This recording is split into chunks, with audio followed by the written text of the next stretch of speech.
Ouh, merde, non, non. Hello, hello, hello, hello, chat. J'espère que vous allez bien. On est y part, on est y part. On est y part, on est y part. Ok, good. Ok. Parfait, parfait, parfait. Ça marche. C'est bon, tout marche. Du coup, aujourd'hui... Non, c'était quoi? C'était hier. Hier, il y a eu la vidéo de Wolf sur la Wiki. Ça. Du coup, on va regarder ça. On va regarder ça. Et après, on regardera celle-là parce que je ne l'ai pas vue. Je voulais la regarder avec vous. Il y a aussi les championnats Milwaukee.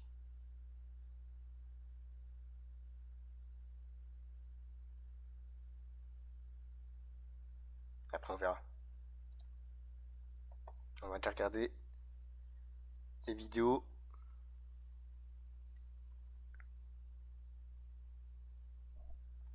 Ceux-là. Real YouTube is start in the middle. I'm gonna run out of space, but it's okay because I'm a pro.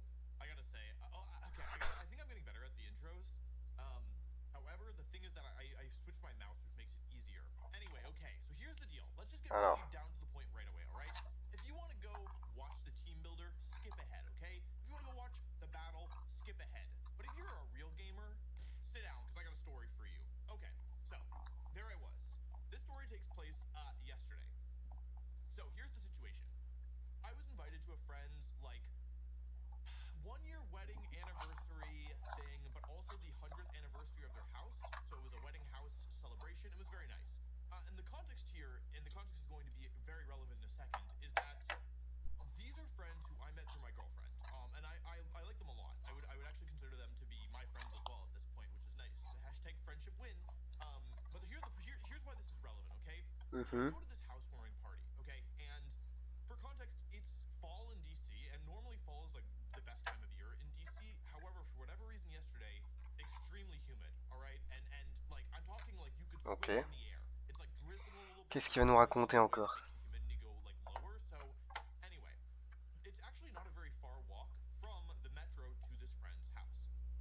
So my girlfriend and I, we get in the metro, we go there, and we walk probably 3 to 5 minutes. Like it's almost unthinkably close to the metro. However, because it is so humid and because I run so warm, I start to sweat, okay? And I hate being sweaty. Longtime viewers of this channel know that this is a universal truth of me. I absolutely hate being sweaty. And so I show up to this house celebration / wedding, like 1-year wedding anniversary party, okay? And I'm one of the first people there, which is good because I'm very sweaty, even though it's only been a couple minutes. And I step into the house and I'm like, great. But the inside of the house is actually quite warm too. I think maybe the air conditioning wasn't on.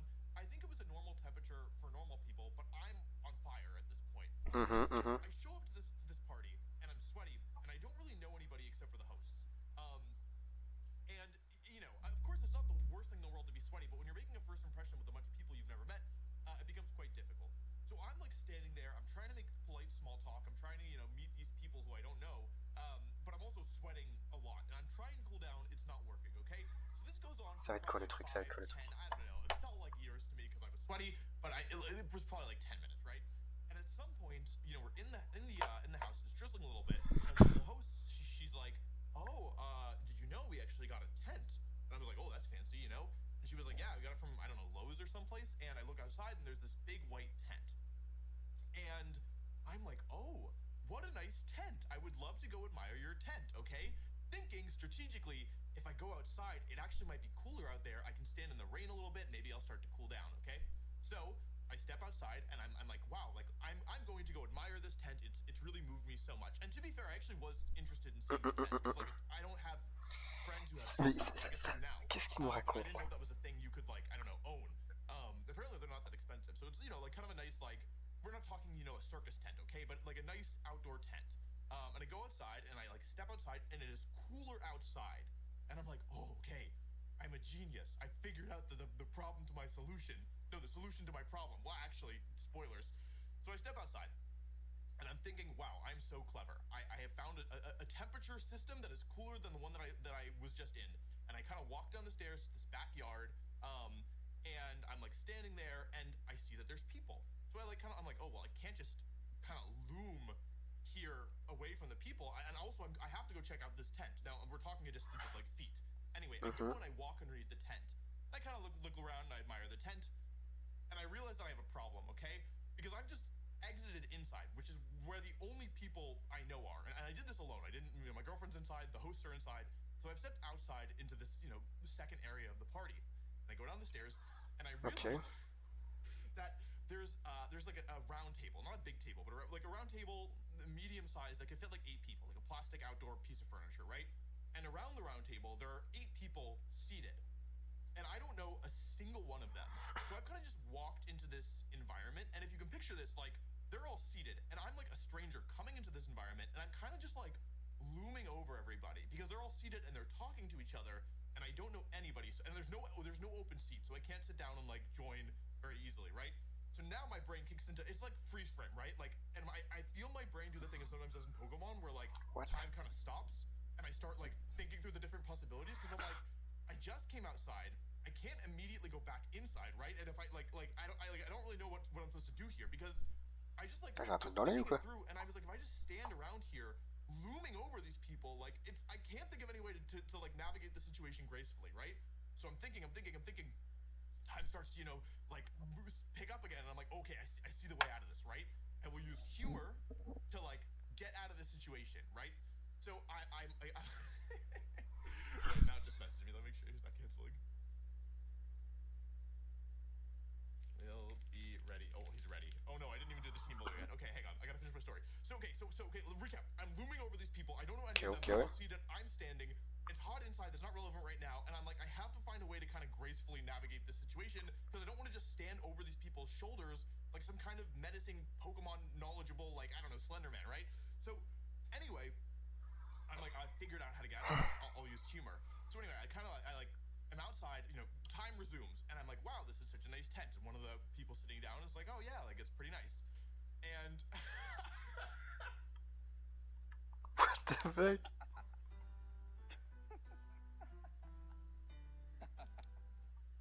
I go, well, that's my set, like making a joke. And they all look at me, and nobody laughs. And I'm like, well, I just said that that's my set. So I turn and I walk back upstairs, and it was supremely awkward. Anyway, that's my story. Thanks for listening. Anyway, C'est juste ça la story? Non mais... So, il se fout de nous, il se fout de nous. What is it? This one?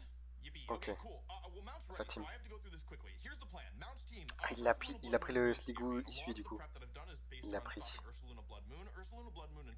C'est un peu la même team qu'il avait au jour 1, non? Week 1, non, Week 1. Pas jour 1, Week 1. Avec Arcana, Ariama, Espatra, Primarina. Du coup, il y a Sligo à la place de Venonat. Non, non, à la place, c'est Dédéné qu'il avait remplacé. Mais du coup, dans la Week 1, il avait Venonat. Et là, il a Sligo. Sligo. Sligo. Ouais, lui. Mais du coup, ouais. Sinon, c'est à peu près, c'est exactement la même team, je crois. Je crois que c'est exactement la même team.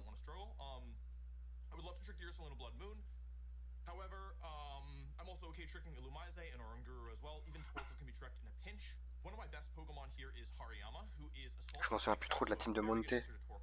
Du coup, faudra voir. 2 points slower than Ursaluna Blood Moon. So that means that this is kind of my main answer to Ursaluna Blood Moon inside Trick Room because I've gone as slow as possible to ensure that if he goes for Trick Room, he still has to deal with Hariyama. Knockoff is great here. It can stop Covert Cloak Illumise, which then upper hand can basically invalidate all of the Prankster moves. This is really clutch this week. This also stops Follow Me Electivire. Fake Out is really nice. Drain Punch is good for healing. This all this thick fat pretty good. I made a trade. I dropped a Dene for Sliggoo. I will explain this more in the final video because I'm out of time now. This Sliggoo is actually quite interesting here. The steel typing is pretty good. Water Terra Muddy Water actually does good damage, especially in the rain, and has Rain Dance. They can also use Life to heal up Primarina. There's a Calm Mind, somewhat bulky set this week. Speed Point is chosen to be like slower than Ursaluna Blood Moon unless it's very slow, and then faster than it at +1 speed. Because the Espathra this week is Calm Mind, Illumina Crash, Baton Pass. Now, the truth is, Baton would like to pass. baton pass to Sliggoo. Ok. That's my goal here, and this is a game 2 mode. So my plan is game 2, ideally win game 1 with Noivern, and then try and get him into a more passive lead, or a lead that, like, yeah, isn't using some of the, like, more scary offensive pieces, and then use Calm Mind to baton pass into Sliggoo, who then becomes extremely hard to take out because of the fact that most of his Pokemon are special.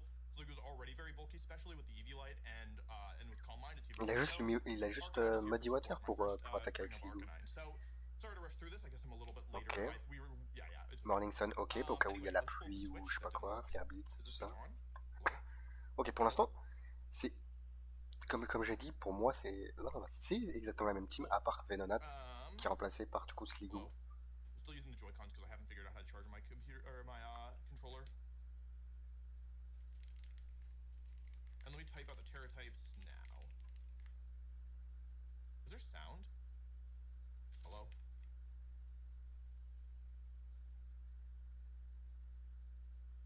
Hello? Mm. Wait, am I recording? Is there sound on my recording? Hello? Hello? Okay. It's recording, that's good. But there's no sound. Why? Hello? Normally this fixes it. Okay, let's quit out.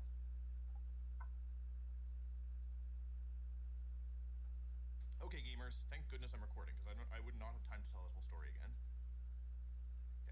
Okay. Ok. Donc il va faire quoi là? Alright. Hello? Hello? It's not letting me hide the Il sign. galère ou quoi? Okay, is it working for you all? No. Oh, it's working for you all. That's weird. Alright, whatever. Am I online? Sorry, it's a little scuffed right now. Wait, no, this is gonna bother me. I'm sorry, I have to try and fix this. I guess it's auto-resizing for you all regardless, which is interesting.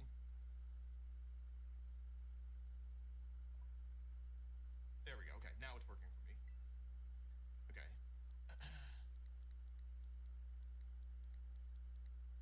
And let me type out my Terra types. Noivern is fire. Hariyama is flying. I gotta check for myself. Hold on.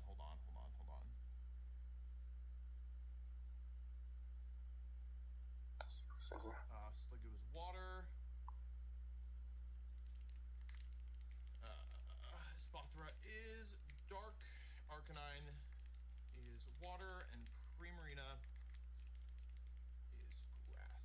Okay, copy that. Searching. That's for trade. That's why I couldn't find him. Okay, and now I need a pen. Does this pen on my desk work, do we think? Let's find out. Where am I doing these? Is it in here? No. Is it back here? I think it's back here. Okay. Alrighty. Is the sound working? Okay, Illumise, Blood Moon, Electivire, Blaziken, Copperajah, and Scraggy. So he did not bring Trick Room, interestingly enough. So he has 2 Pokemon I wasn't really expecting. But I was right that he's leaning more into a Trick Room, or a Tailwind mode than a Trick Room mode. Ok. Attends, du coup, c'est quoi sa team? Okay, let me... Parce qu'il a parlé trop vite là, j'ai pas compris. 3 versus Mount. Okay.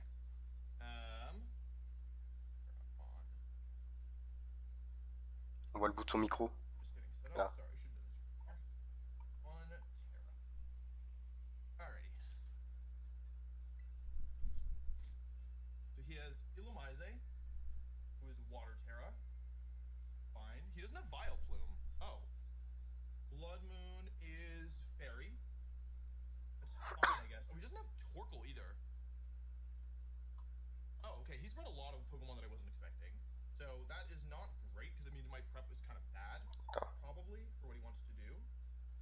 And it also means the slow nature of my team could... Ok, on verra les teams après. However, my Arcanine looks kind of insane here, no? Blaziken, Copperajah, and Scraggy. Huh. So my Primarina doesn't Ok, actually Scraggy. look in hindsight. Il a l'éléphant, Blaziken. Ouah, ça va être chaud. Electabuzz Like, should I even bring et Slugoo Lumivol. game 1? Ok, ok, I ok. almost wonder if Arcanine is better, actually. I think I might need Arcanine. Like, because he has a bunch of potential physical attackers. I think this was not my plan. My plan was to do Slugoo game 1.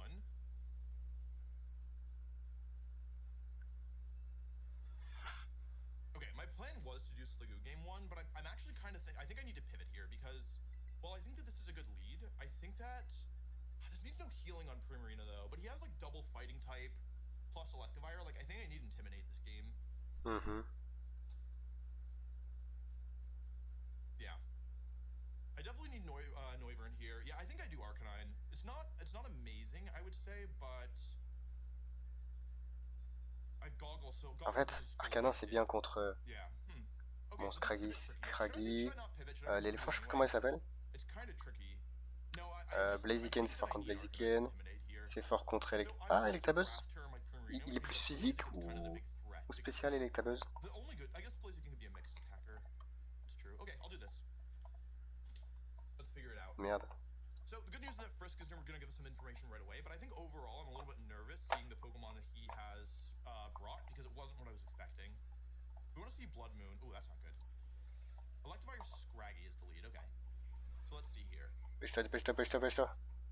It is Clear Amulet Electivire and Eevee Electivire. Ah, il est plus attaque, ok. Mais il peut jouer un peu attaque spé. Mais c'est plus attaque, donc c'est pour ça, c'est bien Arcana avec intimidation. Il va pouvoir baisser les stats. Ça peut aider, ça peut aider.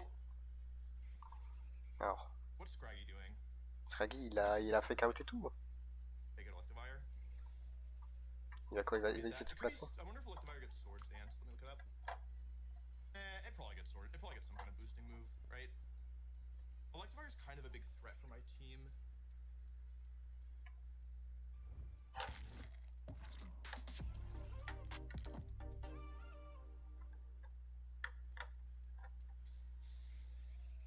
I'll switcheroo this and fake out this, I think. I need to keep in mind the Blood Moon. Hey, they're faster, that's fine.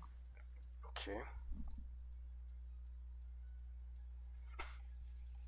Switcheroo, c'est quoi? C'est les stats ou c'est le talent?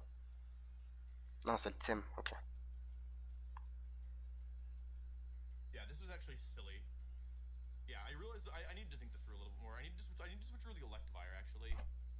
I think I legitimately lose off of that turn. Oh my god. Because now I don't think I can stop Scraggy. Yeah, that was actually a really bad turn one. The more I think about it, and the Scraggy's now actually faster than my Primarina as well. So this just has gone super badly, actually. Slugoo wouldn't really help though. Yeah, I think that my lead was bad into what he brought. Okay, this is bad. This is really bad. But it's not over yet. I still have some tricks up my sleeve. The Ice Punch though is going to be a problem.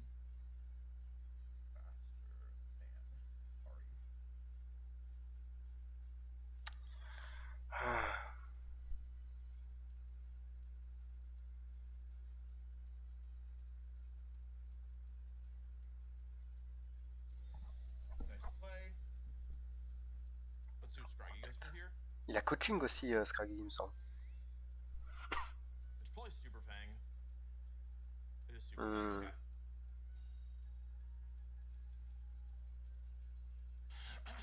It's locked into Super Fang. I don't really see a good way to win this, unfortunately. I needed to trick the Electivire, was the truth. Mais là, juste... Ah, il est dans la merde. Il est dans la merde. Like, Arcanine is okay here, I would say. I have Morning Sun, so it's not the end of the world, per se. Like, if I can get Calm Minds up with Primarina, then I could win this, in theory, but the problem is that getting Calm Minds up with Primarina is actually quite difficult, so I think I just switch. Mais là, du coup, Scraggy, il est bloqué sur Super Fang, non? Avec le Choice Card. Yeah, this Electivire is a huge problem. I legitimately might not see the back Mons. Yeah, I did not pay enough respect to Electivire.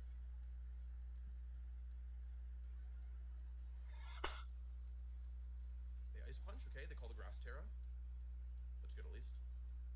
The Super Fang as well. 69 to 85. I take the item. How much does this do? A good chunk, actually. Okay. So there's a chance that, but the Electivire also has Protect. I Là, il faut juste... Parce que je pense qu'il a perdu la game. Je pense qu'il a perdu la game. Il faut juste qu'il arrive à un peu le forcer à montrer ce qu'il a. Par exemple, des attaques en plus, des Pokémon en plus, genre ce qu'il a pris avec les deux là. C'est ce qu'il faut qu'il force Monte à faire. Sinon, c'est compliqué. So that's bad. Because now he just actually has a safe wild charge. I legitimately might not see the back mons, which is kind of a crazy thing to say. Because he can just wild charge me here. He switches. Okay. It's good. Honestly, I'm gonna lose this game, so it's good to get more information. Blaziken. Okay. Yeah, they wild charged there at least as fast as me. Okay. I'm so toast. Ah, là, il y a Blaziken et les câbles, ça va être compliqué. I'm super boomed. Brazegali en français. Je cherchais le nom, je cherchais le nom. I go back into Primarina. Okay, I think that this is a game one loss. I thought that for a little bit, to be honest. Electavaya, So ok. I have two options Je pensais que here. c'était Electabuzz, mais Electabuzz c'est Electek.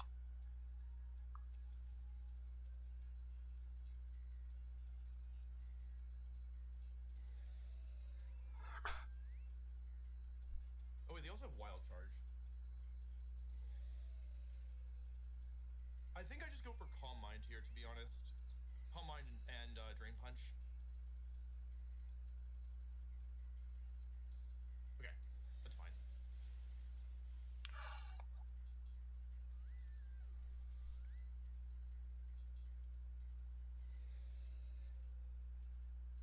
Yeah, I knew this Electivire was going to be a problem. Oh, and it's Brave Bird. Oh my god, il survit. And I didn't even see if it's Life Orb. Okay. Okay, this is really bad. It's not Life Orb, or it's not banned. I should have knock off. Because I need to know the item. Okay. So this is a problem. This is a big problem. Il est mal, il est mal, il est très mal. So what am I gonna do here? Because I don't think I... Excuse me. Là, faudrait qu'il... Ouais, non, il va envoyer le Scraggy. Ouais, Okay. il va pas montrer son dernier. Aïe, aïe, aïe, aïe. En plus, il y a Bluff. Fake out and Super Fang from Scraggy. So if it has like Taunt, for example, I wouldn't actually know that yet. This might just be an O2, folks, because I did not get a lot of information here. He didn't even Terra. Frankly, I didn't even cover for the Terra. So there is one piece of good news, which is that Slagoo is actually pretty good here. Because the Electivire can't easily touch it. However...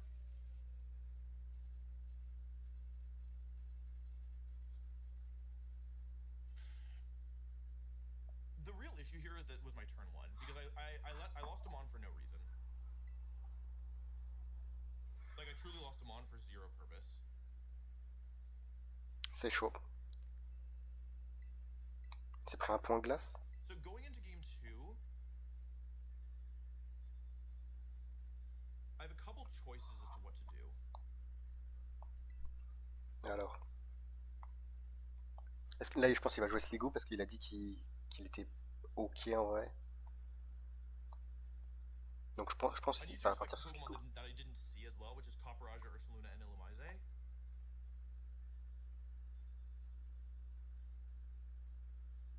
I think I'm going all in on Slagoo. I think it's my best choice here.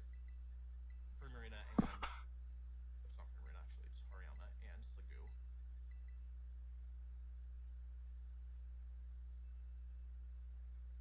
Do I need to lead with Hariyama? No, I think I do this. Because I have the Chillin' Berry. Okay. This is somewhat risky, I would say. However, I think that I have to bet on Slagoo here. Yeah. I don't think I paid enough respect to the speed control options of this team. I don't know why I'm talking like I lost. I can definitely still win this, but it's going to be tricky, especially because he didn't even use Ursaluna, and Ursaluna was the Pokemon I most needed to get information on. To be honest, I somewhat expect Ursaluna plus Illumise lead here. That's my personal... like, if I were him, that's what I would switch to. However, his Game 1 Pokemon were so good that it's like, why even pivot, is the thing. is not clear amulet and as brave word, it could not be sash. Like I assumed it was sash. Okay, this is what I expected in a way, but also I've led somewhat badly to handle this. So I have two options here, I think. I can either play it slow. This is the lead I expected game one. So I go for Calm Mind here. The question is, do I go for Snarl or do I go for Flare Blitz or do I switch to Hariyama?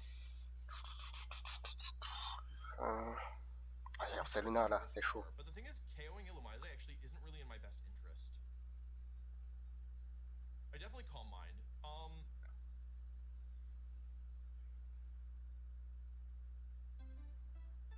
맥도날드 맥런치 타임.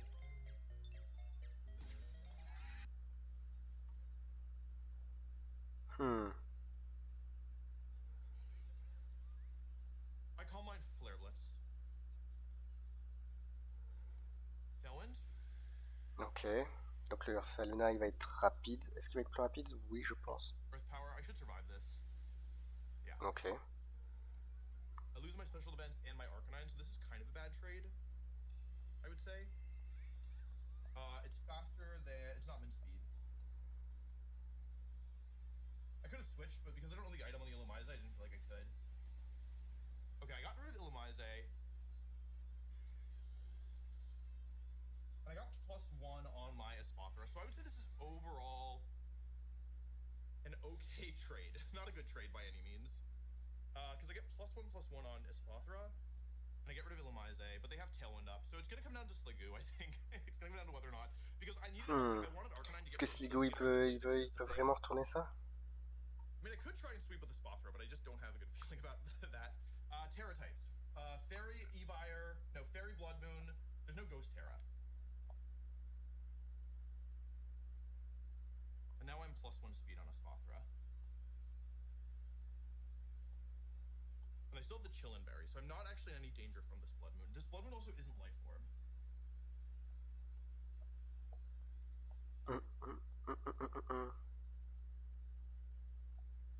Electivire comes out, that makes sense.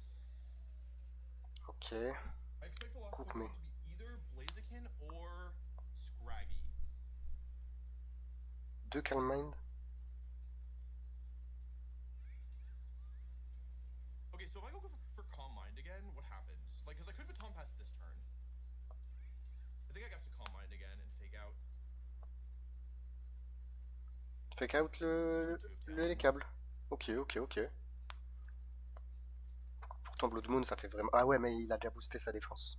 Okay. Sa défense pas une fois. Electivire. We've already seen that. Okay, great. Super good. Protect from Blood Moon. En vrai double protect là il est bien. Parce que du coup il a Second Calm Mind x2. Electivire max speed. It's base 95 compared to my Espathra who's slightly faster, but I don't have max speed on it. Electivire max speed, Jolly would outspeed. However, there's no way that Wild Charge KOs if they're Jolly. Yeah, not even close. I'm pretty bulky. So the question becomes, in my opinion, what should I do this turn? Because I could Calm Mind the third time. I could Lumina Crash. I don't think I can Lumina Crash here, actually. There's 2 turns of Tailwind left. I can Protect or I can Baton Pass. The advantage of Baton Pass is that...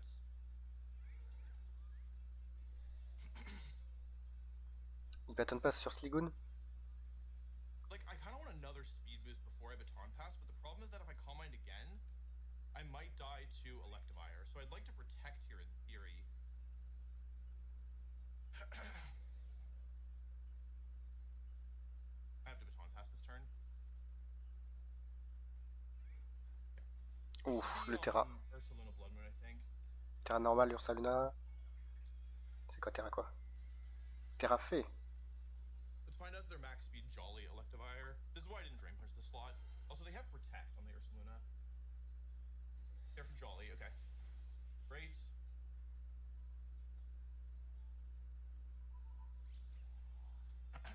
Baton Pass. Okay, as long as this isn't Earth Power, we're probably okay. Okay, so I've kind of bet everything on Sliggoo, which is a weird thing to say, but it's the truth.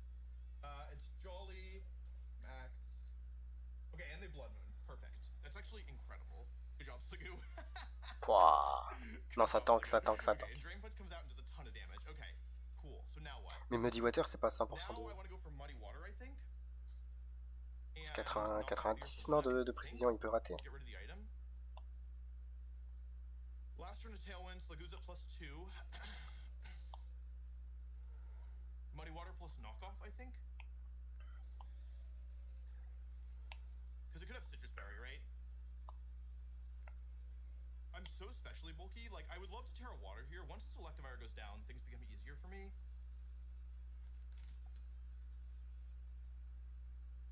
Slagoo's like, he's just chilling. Does he come out of the little thing? His little shell? It is difficult for me to hit this Ursaluna, but because I'm +2 speed, I now outspeed it. Là, franchement, il est ok. That would have been really good. Okay, the attack. That's not what I was expecting. This is about half my health. He's barely survived. We need Muddy Water to connect this turn. They're still Earth faster. Power. That doesn't Ça do very fait much. mal, mais ça He dropped. va. Pour un Okay, super hit efficace. Slagoo. Ok. Okay. Baisse la précision? And I go for knockoff here. Muddy Water doesn't do that much, but that's okay. Non. Take the item.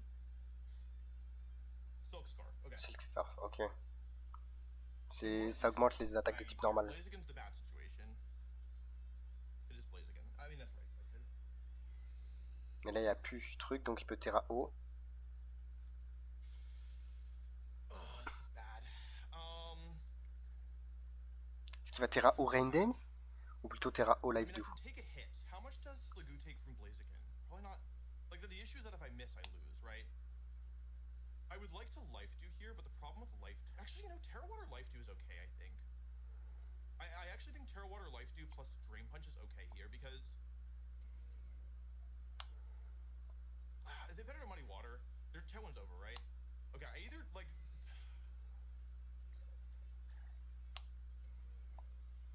C'est mieux de se heal, je pense. C'est mieux de la jouer plus défensif. It's not banned on the Blaziken. Parce que du coup, il va pas mourir.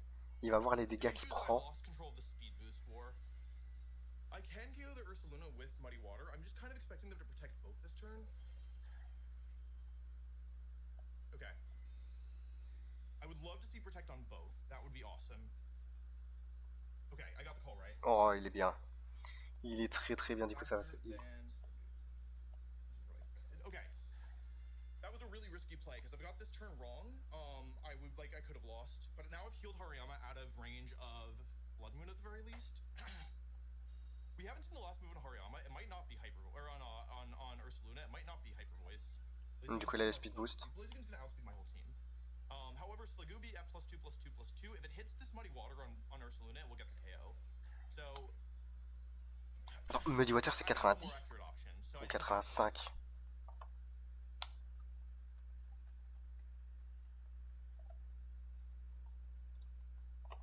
Blaziken also 85. Ah ouais, c'est chaud, c'est chaud, c'est chaud. C'est 85 de précision. Ça peut rater beaucoup. It definitely is a fighting move. I think it needs a fighting move. It could be Baton Pass as well, or Swords. I don't think it gets Swords. It doesn't get Combine. I think it gets Swords Dance, or Bulk Up at least. But those don't seem likely to me. Here's Brave Bird. So they're going... Okay, if I hit the Muddy Water, then I win the game. If I hit Muddy Water, I win the game. I honestly only need to hit it on Blaziken, I think. Actually, if I hit either... Okay, I hit both. Oh là là, il est bien. Okay. Oh my god. I am so stressed again. Il a gagné grâce à Sligoon. Le changement qu'il a fait, c'était le bon choix. Le dédainé qui servait à rien, il l'a changé et boum. Il est bien maintenant. Ok, 1-1. 1-1 les gars, 1-1. Big Slig indeed. 알코올을 뺐지만 Casse. 안 뺀 맛. 카스 0-0. Ah, c'est la casse 0-0. My microphone was showing this whole time? Oh man. Sorry. I didn't realize. Okay, let's take a second to talk about what we figured out so far. Illumise has Tailwind. We don't know the item, but it's not Sash. Ursaluna is Silk Scarf. The Electivire is a problem. Everything is faster than I would like it to be. Allez. Franchement, c'est pas dégueu, c'est pas dégueu, c'est pas dégueu. Il peut encore retourner. Là, il a plus d'informations, il y a 1-1. C'est le premier à 3, je crois. I don't want to load in just yet because I need to think about what I want to do here. Because my Primarina, C'est my beau 3. Primarina is really good if I can get it to attack, but if like getting it to attack is quite difficult. Il reste 15 minutes. Est-ce que c'est un BO3? Jolly, and it's faster than my. It's probably Jolly max speed. So it's Jolly max speed, clear Emil Electivire. Ouais, parce que c'est 2-0. The last move, but it could be follow me. La semaine dernière, il a fait 2-0, donc ouais. Donc là, c'est la dernière game. Sliggoo is pretty Celui good qui here. gagne, il est bien. I want Arcanine to help with the Blaziken. We also, now that we know that,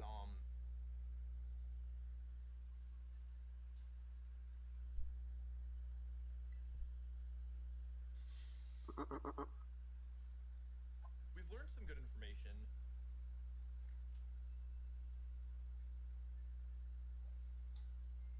Harium is good here. I do feel like I need to have some way of getting speed control over this match. And so my options for that are either Noivern, who frankly isn't very good into Electivire, or a Spothra. Il va réessayer le Noivern. Watch out for all the physical factors. Je pense pas que ça marche, le Noivern. Okay, I'm gonna do the same thing again, but this time I'm gonna do... I think this time the goal is to Baton Pass to Primarina, rather than Sliggoo, because we have enough information to say that I think that's gonna work. Of course, the other option... Okay, I don't necessarily need to do Arcanine in the lead. Like, he's never leading with something I can intimidate, right? He's never leading Blaziken, I don't think. So I'm gonna do this with Primarina in the back. I do think I want Arcanine here because of the Blaziken, and also I have extreme speed, which could be helpful, because the Electivire takes a lot of damage from a lot of moves, and the Hariyama, as I expected, is quite good. Okay, so the goal is to Baton Pass into Primarina this game. Sliggoo, I think, I think Sliggoo, this is gonna look like I'm doing Sliggoo again, so I might be able to buy myself some time. Electivire Scraggy once more, okay, cool. And I have a Spothra and Hariyama the Gourmet. We already know that their Scraggy is faster than my Spothra.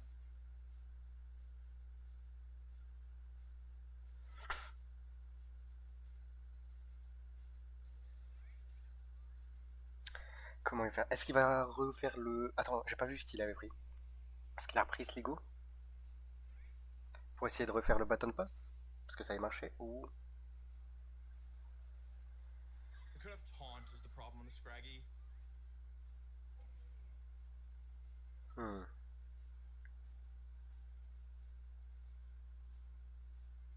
Okay. That's okay, honestly. It's not great, but it's alright. A Wild Charge is Spothra. They don't crit. Ok.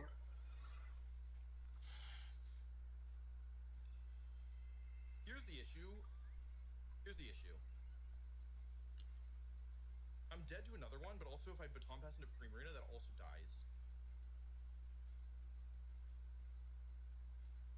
Because last time he first. Damn. We already know that I died to what's it called? So I would like to like protect and Drain Punch here, but the problem is that that seems somewhat obvious and easy to call out. You could also Super Fang this turn and protect.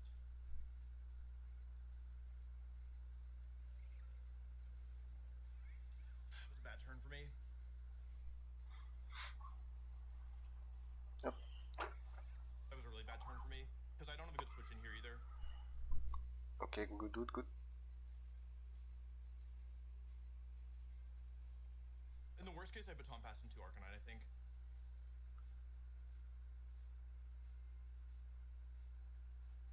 We want to see Wild Charge here. That's really what we need.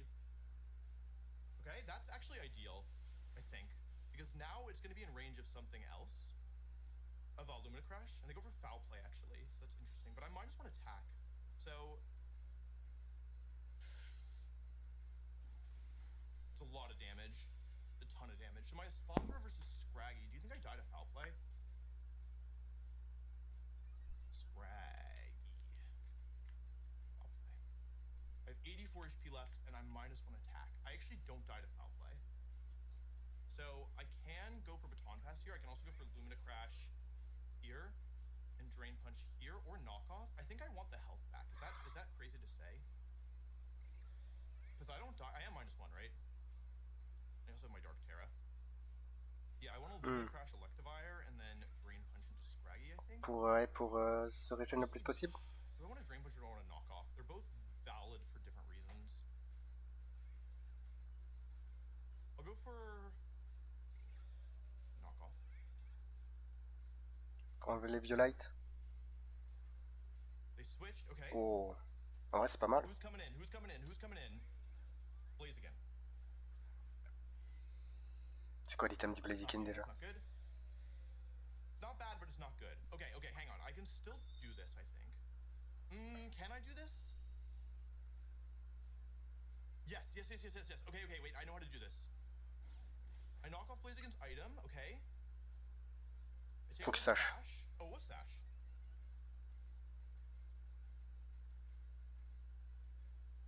Là je pense le Blaziken, Like, est-ce I'm qu'il... threatening Lumina Crash. Do I want to make a read here and go Baton Pass?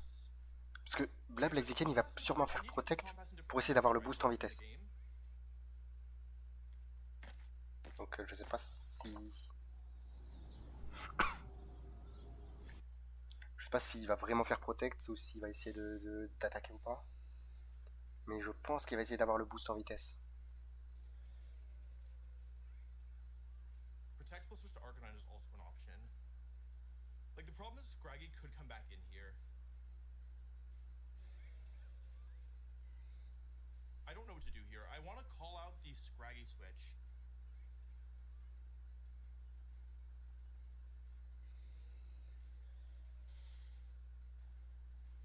That's okay. That's okay. The important thing here is that, like, I might lose my Hariyama and my Terra for but the important thing here is that I couldn't let both... I had to cover both Electivire... I can't explain it, okay? But this is fine, even if I... Where's my screen? I can't see anything! Damn. Okay, I block Wild Charge. Good thing I didn't Baton Pass. Oh, I Terra'd for no reason, but that's okay. I did Terra for no reason, but that's alright. Close combat as well. They thought I was going to Baton Pass this turn. Drain Because, Punch. chat, I have a secret that I haven't shown yet.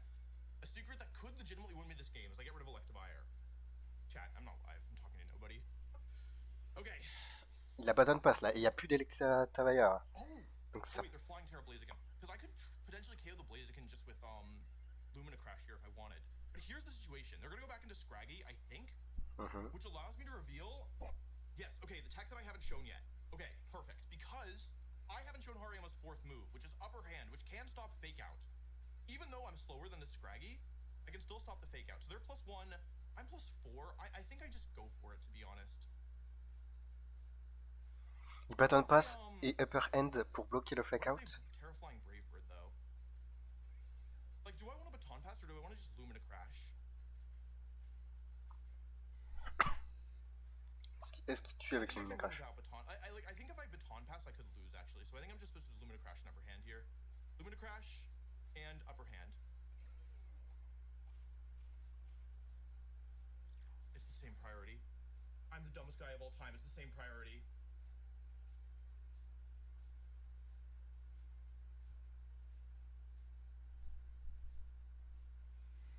Oh my god. Oh my god. It's the same priority. Oh my god.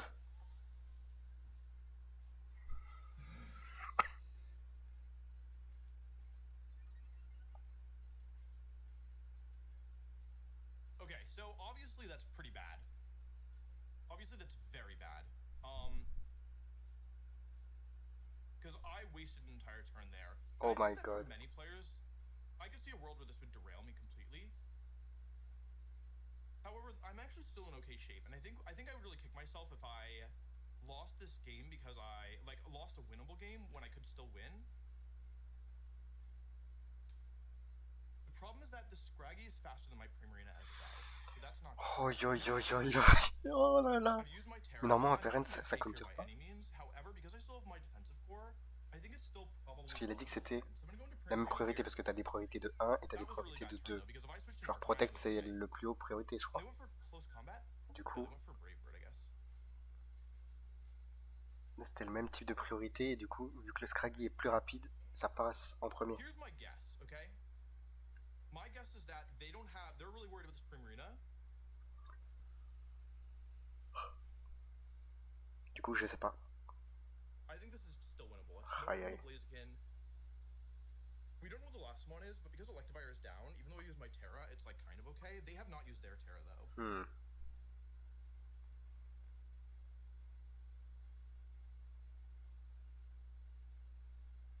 It could be Baton Pass on the Blaziken, which would also be pretty bad. Yeah, I'm not familiar enough with Upper Hand. There's a reason that it's never, like, I guess it's a bad thing for me that it's never used. We did save Arcanine this whole time. What I'm expecting is Terra flying Brave Bird here. To try and get rid of my...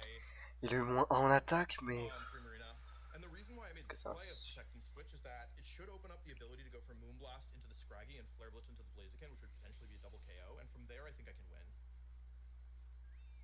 Because I've left my Hariyama kind of vulnerable the whole game. Now, if this is Brave Bird into my Arcanine to become scarier... Okay, it isn't to this. The question is what's Scraggy doing? I kind of expect Super Fang here.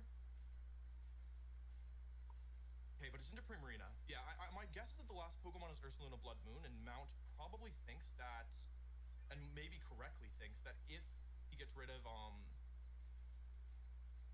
it's too bad I'm too slow. I'm slower than this thing. I actually just at the last second changed my Primarina to be slower, and I think in hindsight that was actually, like, my initial instinct was correct. So I'm going to Moonblast here, and because this thing no longer resists fire, I can actually Flare Blitz here. I could also switch Primarina out again to try and save it, but I think because my Arcanine is Snarl, I also don't want to let him switch out Scraggy for free. My Arcanine is Adamant, so Flare Blitz, I think, with any extra recoil will KO. Bon. Est-ce que ça va... Est-ce qu'il peut vraiment retourner là? Yeah, the speed's being bad. Okay, he attacks into my Primarina. If he crits, he can win. If he crits, he probably wins. Okay, he doesn't crit, but he does half my health. The question is, can Scraggy do... What can Scraggy do here is, I guess, the question. The question is, what can Scraggy do is the question, he says. Very eloquent. The thing is now, by the way, that the Ursaluna Blood Moon can't Terra if that's the last mon. So we get rid of Blaziken, it dies to Flare Blitz. Good job, Arcanine. I think that's Arcanine's first KO. Et du coup, là, il a Hariyama pour le dernier. I'm too slow. I'm reverse Sonic the Hedgehog. Good. Silk Scarf versus Luna Blood Moon. So but we haven't seen Hyper Voice yet, so we don't know if that's the last move. Pardon. It is Ursaluna, okay. So I wonder if it's ever Snarl plus Switch and Hariyama here. The thing is that he can't Terra anymore, right? So I honestly think that even though it's probably sacrificing Primarina, I think that Hariyama solos this, because I have the Assault Vest still.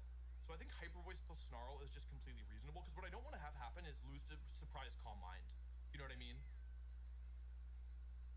And I have Morning Sun and Arcanine, so even if he goes for, okay, -1, this is why it's good to confirm the items. Like, this is why I went for knockoff earlier, because it allows me to find better plays. He goes for Earth Power. He predicts the attack. Okay. And the reason I thought this play was so good is... Oh là là, ça tue. Oh my god! Il gagne. After that game 1, I thought it was turbo toast. I genuinely was like, given how bad that game was, C'est vrai. and given how hard Electivire is... Je pensais qu'après, qu'il ait perdu... qu'il ait fait le move avec Espatra, là. Dans cette game. Je pensais qu'il allait perdre, mais non. Il s'est bien attrapé. Because I have Noivern and because I have Pokemon that are really good at scouting out information, I think it favors, like, I drafted a team that I thought favored my, like, strength specifically, so that I'm very good with information. So, like, my calculations become sharper and sharper the more I know about my opponent's team. So, like, when I know the Electivire is Jolly Max Speed, that impacts how I play Game 3, right? And the reason why I felt so bad after Game 1 is that, excuse me, the reason I felt so bad after Game 1 is I didn't get enough information, but what I realized is that because I revealed Wild Charge and Ice Punch and Protect and Electivire, the last move was most likely Follow Me, and what I thought about that was that with that knowledge, I thought that Sliggoo could be really good, and then I used the information that I got in Game 2 to Le Sligoon. turn around. La game de Sligoon a été vraiment belle. That was a crazy set. Yeah, he played really well. He also prepped very well. That was really scary. Like I said, I only expected 3 of these Pokemon, so 3 of them I was totally unprepared for. And yeah, Upper Hand, I totally forgot. I knew that Upper Hand went before Follow Me, and like. Et bah il a très bien joué à lui. Pour l'instant, je crois qu'il a pas perdu encore. Donc, Franchement, bien joué. often, but it can happen when there's so much you need to know. So Alors, Don't panic. Get Sentry. c'est quoi les Speed mégas up qui ont slowdowns, besoin des prevent buffs? crash. it has been over 6 years since Mega Evolutions were cut from the franchise. But with the release of Legends ZA, they are finally returning. However, a lot has changed since they've been gone. And despite not being in either Sword and Shield or Scarlet and Violet, many Mega Evolutions have actually inadvertently benefited from changes that those games made. New moves have been introduced, abilities have been reworked, and which moves each Pokemon learns has actually changed a lot in these games. And because of that, many Mega Evolutions that were not so good before non, actually have ça a c'est new bon. shot at life. Of course, there's also a ton of new Mega Evolutions coming in C'est Legends bon. ZA, but that's not what this video is about. I went through and looked at everything that's changed for each of the Mega Evolutions non-Mega form, and there's a lot of really interesting stuff. So I want to talk about 10 of the biggest buffs to these Mega Evolutions that you might not even know happened. Now, normally for these top 10 lists, I like to order them from like least competitively viable to most competitively viable, but I'm not sure that makes so much sense Okay, here. good. So instead what I'm going to do is I'm going to talk about these Mega Evolutions from the buffs that I am the least excited for to the ones that I'm most excited for. Ok. So let's start Qu'est-ce off qui with va... number 10 on my list, Mega Kangaskhan. Oh non. Mega Kangaskhan is the single best Mega Evolution, which is part of the reason why it's the lowest on my list. Now, Mega Kangaskhan actually received a couple of nerfs since the last time that we used it, which is interesting, but not what this video is about. The main thing I want to talk about here is that the best Mega Evolution in the game got actually 2 major buffs. Actually 3. The first and second buffs are reworks to 2 of its abilities, Scrappy and Inner Focus. Both these abilities only exist in Kangaskhan's base form, but they actually have some real utility. Because Scrappy allows Kangaskhan to hit ghost types, you would sometimes delay a Mega Evolving Kangaskhan, so you could use Fake Out on a Pokemon like Gengar. Ouais. Inner Focus prevents Kangaskhan from flinching, meaning you can still use Fake Out even if your opponent has a faster Fake Out user like a faster Mega Kangaskhan. This is how these abilities worked before, and it was a reason why sometimes Kangaskhan would delay Mega Evolving. The buff is that, as of Generation 8, both Scrappy and Inner Focus prevent the ability Intimidate from lowering the user's attack stat. Intimidate was one of the only tools to slow down Mega Kangaskhan. This is especially relevant because a Pokemon switching in will happen before a Pokemon Mega Evolves. Ok, So ok, if ça you c'est switch sûr. Landorus in on the turn that Kangaskhan, Mega Evolves, Intimidate will not work. This is a really big deal, and it makes the best Mega Evolution even better, but I'm not happy about it. The other buff is that we saw in one of the trailers for Legends ZA that Kangaskhan is able to use Power Up Punch again, a move that it lost access to in Generation 7 because it was so broken. The thing is, we don't know how Legends ZA moves will interact with the moves that a Pokemon can learn in a main series game, and so it might not get Power Up Punch again, but I have a feeling that it will. Power Up Punch was one of the things that made Kangaskhan the single best Mega Evolution in Generation 6, and so getting it back again is a pretty big deal. Okay, coming in at number 9 is Blastoise. Now, Méga I don't know what Tortange. to say about Blastoise, to be honest, because Blastoise really only received one major buff, which is the attack Shell Smash. Now, Shell Smash is a really good move. It does lower both your defense and your special defense stats by 1 stage, but in exchange, you get 2 stages of increased attack, special attack, and speed, which, if you're starting from no changes, is effectively doubling all of your stats. I was doing some research for this video, and it seems like this one move pool change has allowed Mega Blastoise to be one of the best Pokemon in many single battle formats, but I'm not as excited about it for doubles. The reason being is that when a Pokemon in the past has used the move Shell Smash and has, been successful, it's pretty much always held the White Herb item to reset the defense drops, which I think makes sense, but Mega Blastoise as a Mega Evolution cannot hold any item. Additionally, I think that the strategy is a lot worse than doubles because, you can either use Fake Out to stop one Pokemon from moving, but then you'll take a big hit from the other, or you can use Follow Me, but then you have to worry about spread moves, and so it's actually a lot harder to keep a Pokemon alive who is lowering its defensive stats. Okay. If you're going through the trouble of, using a support Pokemon to set up your Mega Blastoise, you then often are going to want to be attacking both of your opponent's Pokemon, which in Blastoise's case means it has to use either Water Spout or Muddy Water. Surf is traditionally not thought to be very good. And I think this is actually the specific reason why I'm not so interested in Shell Smash Mega Blastoise, why I'm not that excited about it. And it's because what I think makes Mega Blastoise really cool is its relatively uncommon ability called Mega Launcher, which powers up certain pulse-type moves. Ok. Water Pulse, Dark Pulse, Aura Sphere falls into this category for some reason. There's a couple others as well. Fun fact, actually, this doesn't apply to Blastoise, but Heal Pulse, which is a move that heals your partner 50%, gets the Mega Launcher boost. So if, Clawitzer, who gets the Mega Launcher ability, uses Heal Pulse, it will heal for 75%. Ah ouais. Anyway, I think Mega Launcher is like a Et là-bas? ability, Je sais and pas. I don't think C'est that stylé ça. Blastoise will be the best user of Mega Launcher, but it will increase its viability, and I think we will see strategies probably based around setting up Shell Smash Blastoise. Did you know that buffs aren't exclusive to Mega Pokemon and that you can actually get them too? Thanks to the sponsor of today's video, Raycon, there's a pretty huge power-up Raycon. coming your way. Petits écouteurs là. Les petits écouteurs, les petits écouteurs. And are perfect for working, exercising, or even just chilling. I personally use them for running, and they're certainly boosting my speed stat, that's for sure. Without having to keep muting my earbuds to pay attention to what's going on around me, I can stay in the zone. They're super lightweight and really comfortable too, with the secure fit keeping them in place, letting me run with peace of mind. They also support multi-point connection, allowing you to get home from work or a run, and you turn your connection straight from your phone to your PC or laptop. Fun fact, I didn't realize this was a feature for a little bit, so I just thought that I was magic. Like, I would come home from my run, and then all of a sudden, like, yeah, like, it would just switch to my computer, and I thought that I'd been blessed, but no, it turns out that was Raycon. I've been super happy with the Essential Open Earbuds, and they've become a mainstay for my runs. Kind of like a held item that powers me up. Maybe it's kind of like a Mega Stone that turns me into Mega Wolfie. Who can say? If you too want to mega evolve your audio experience, click the link in the description box or go J'ai jamais vu des Raycon. Jamais essayé. The Essential Open Earbuds. That's buyraycon.com/wolfieopen for 30% off the Essential Open Earbuds. All right, other wolf, tell us about number 8. Okay, coming in at number 8 is actually one of my favorite mega evolutions, Mega Steelix. Mega Stylix. Il est stylé, il est stylé. J'aime bien moi aussi. Damn, la tête. Il était jeune. Anyway, I really like Mega Steelix. I think it's really funny. It's not that good, but it's also not that bad. Like, you can definitely use it. I definitely used it for sure. The buff that Steelix gets is to its move pool. It gets 2 new moves. The first is high horsepower, which is nice. Previously, Steelix, I think, had to use either Earthquake, maybe Stomping Tantrum, but high horsepower is a lot stronger than both those moves in double battle context, and so, yeah, it's just, like, nice to have a better ground type attack. The other buff is it actually gets access to Body Press. Ouh, ça c'est bien. Il est défensif. Il est super défensif, Steelix. Many of you probably already know this, but the thing about Body Press is that it uses the target's physical defense stat when doing damage rather than their attack stat like most other physical moves. And so, for Pokemon with really high defense stats, it's actually something of a godsend. Body Press has a nice benefit as well, which is that normally to slow down a powerful physical attacking Pokemon, you could use Intimidate, unless that Pokemon is Mega Kangaskhan who hasn't Mega Evolved yet, but typically you want to use Intimidate. But since Body Press bases its damage off the defense stat rather than the attack stat, you don't have to worry about Intimidate if you're clicking Body Press. Now, the thing is that I don't think that Body Press is the single most impactful move on Steelix. It does have a pretty decent attack stat, and, like, its ability Sand Force gives it a power boost in the sand, and so, like, for the most part, I think you want to be using Steel and Rock and Ground-type moves with it. But this does open up another way for Steelix to be played. Maybe you can run Iron Defense with it. It's not a bad move to get at all, and, like, maybe it will see some play. I really like Steelix, and I'm glad that it gets some love, but I don't think that this is enough to really increase its viability all that much.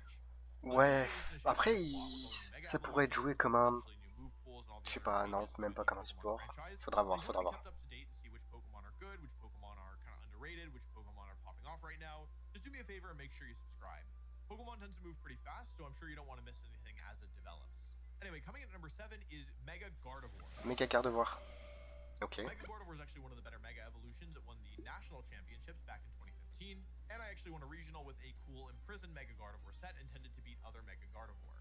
Mega Gardevoir is a special attacker that has a couple different roles that it can play. It will pretty much always use Hyper Voice because its ability Pixelate turns all normal moves into fairy type moves and gives them a damage boost to boot. And so it pretty much always tends to use Hyper Voice to spread damage around. But sometimes Mega Gardevoir will use this fast and frail special attacker, and other times it'll be used a bit slower and bulkier to set up Trick Room that can function both inside and outside Trick Room depending on what the circumstances dictate. The Mega Gardevoir also gets a buff to its move pool. Specifically, it gets 3 moves that I want to touch on.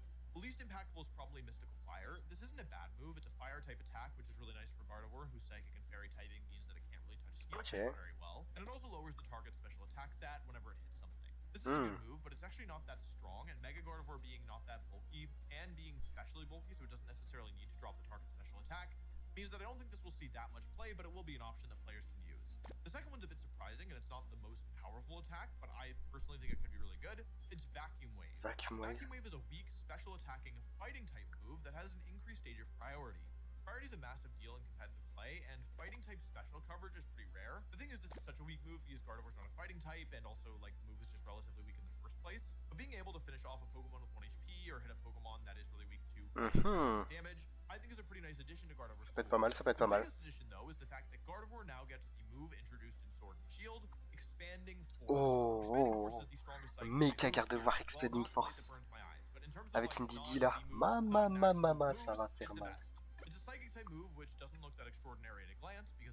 Expanding Force, c'est sous le terrain psy, is up, ça attaque les this deux. move powers up. Not only Et does ça it fait get a plus mal. damage boost because Psychic Terrain increases the power of Psychic type moves, but it gets an additional damage boost on top of that. And it goes from hitting only one of your opponent's Pokemon to both. It is such a powerful move that entire teams build their strategies around getting it off.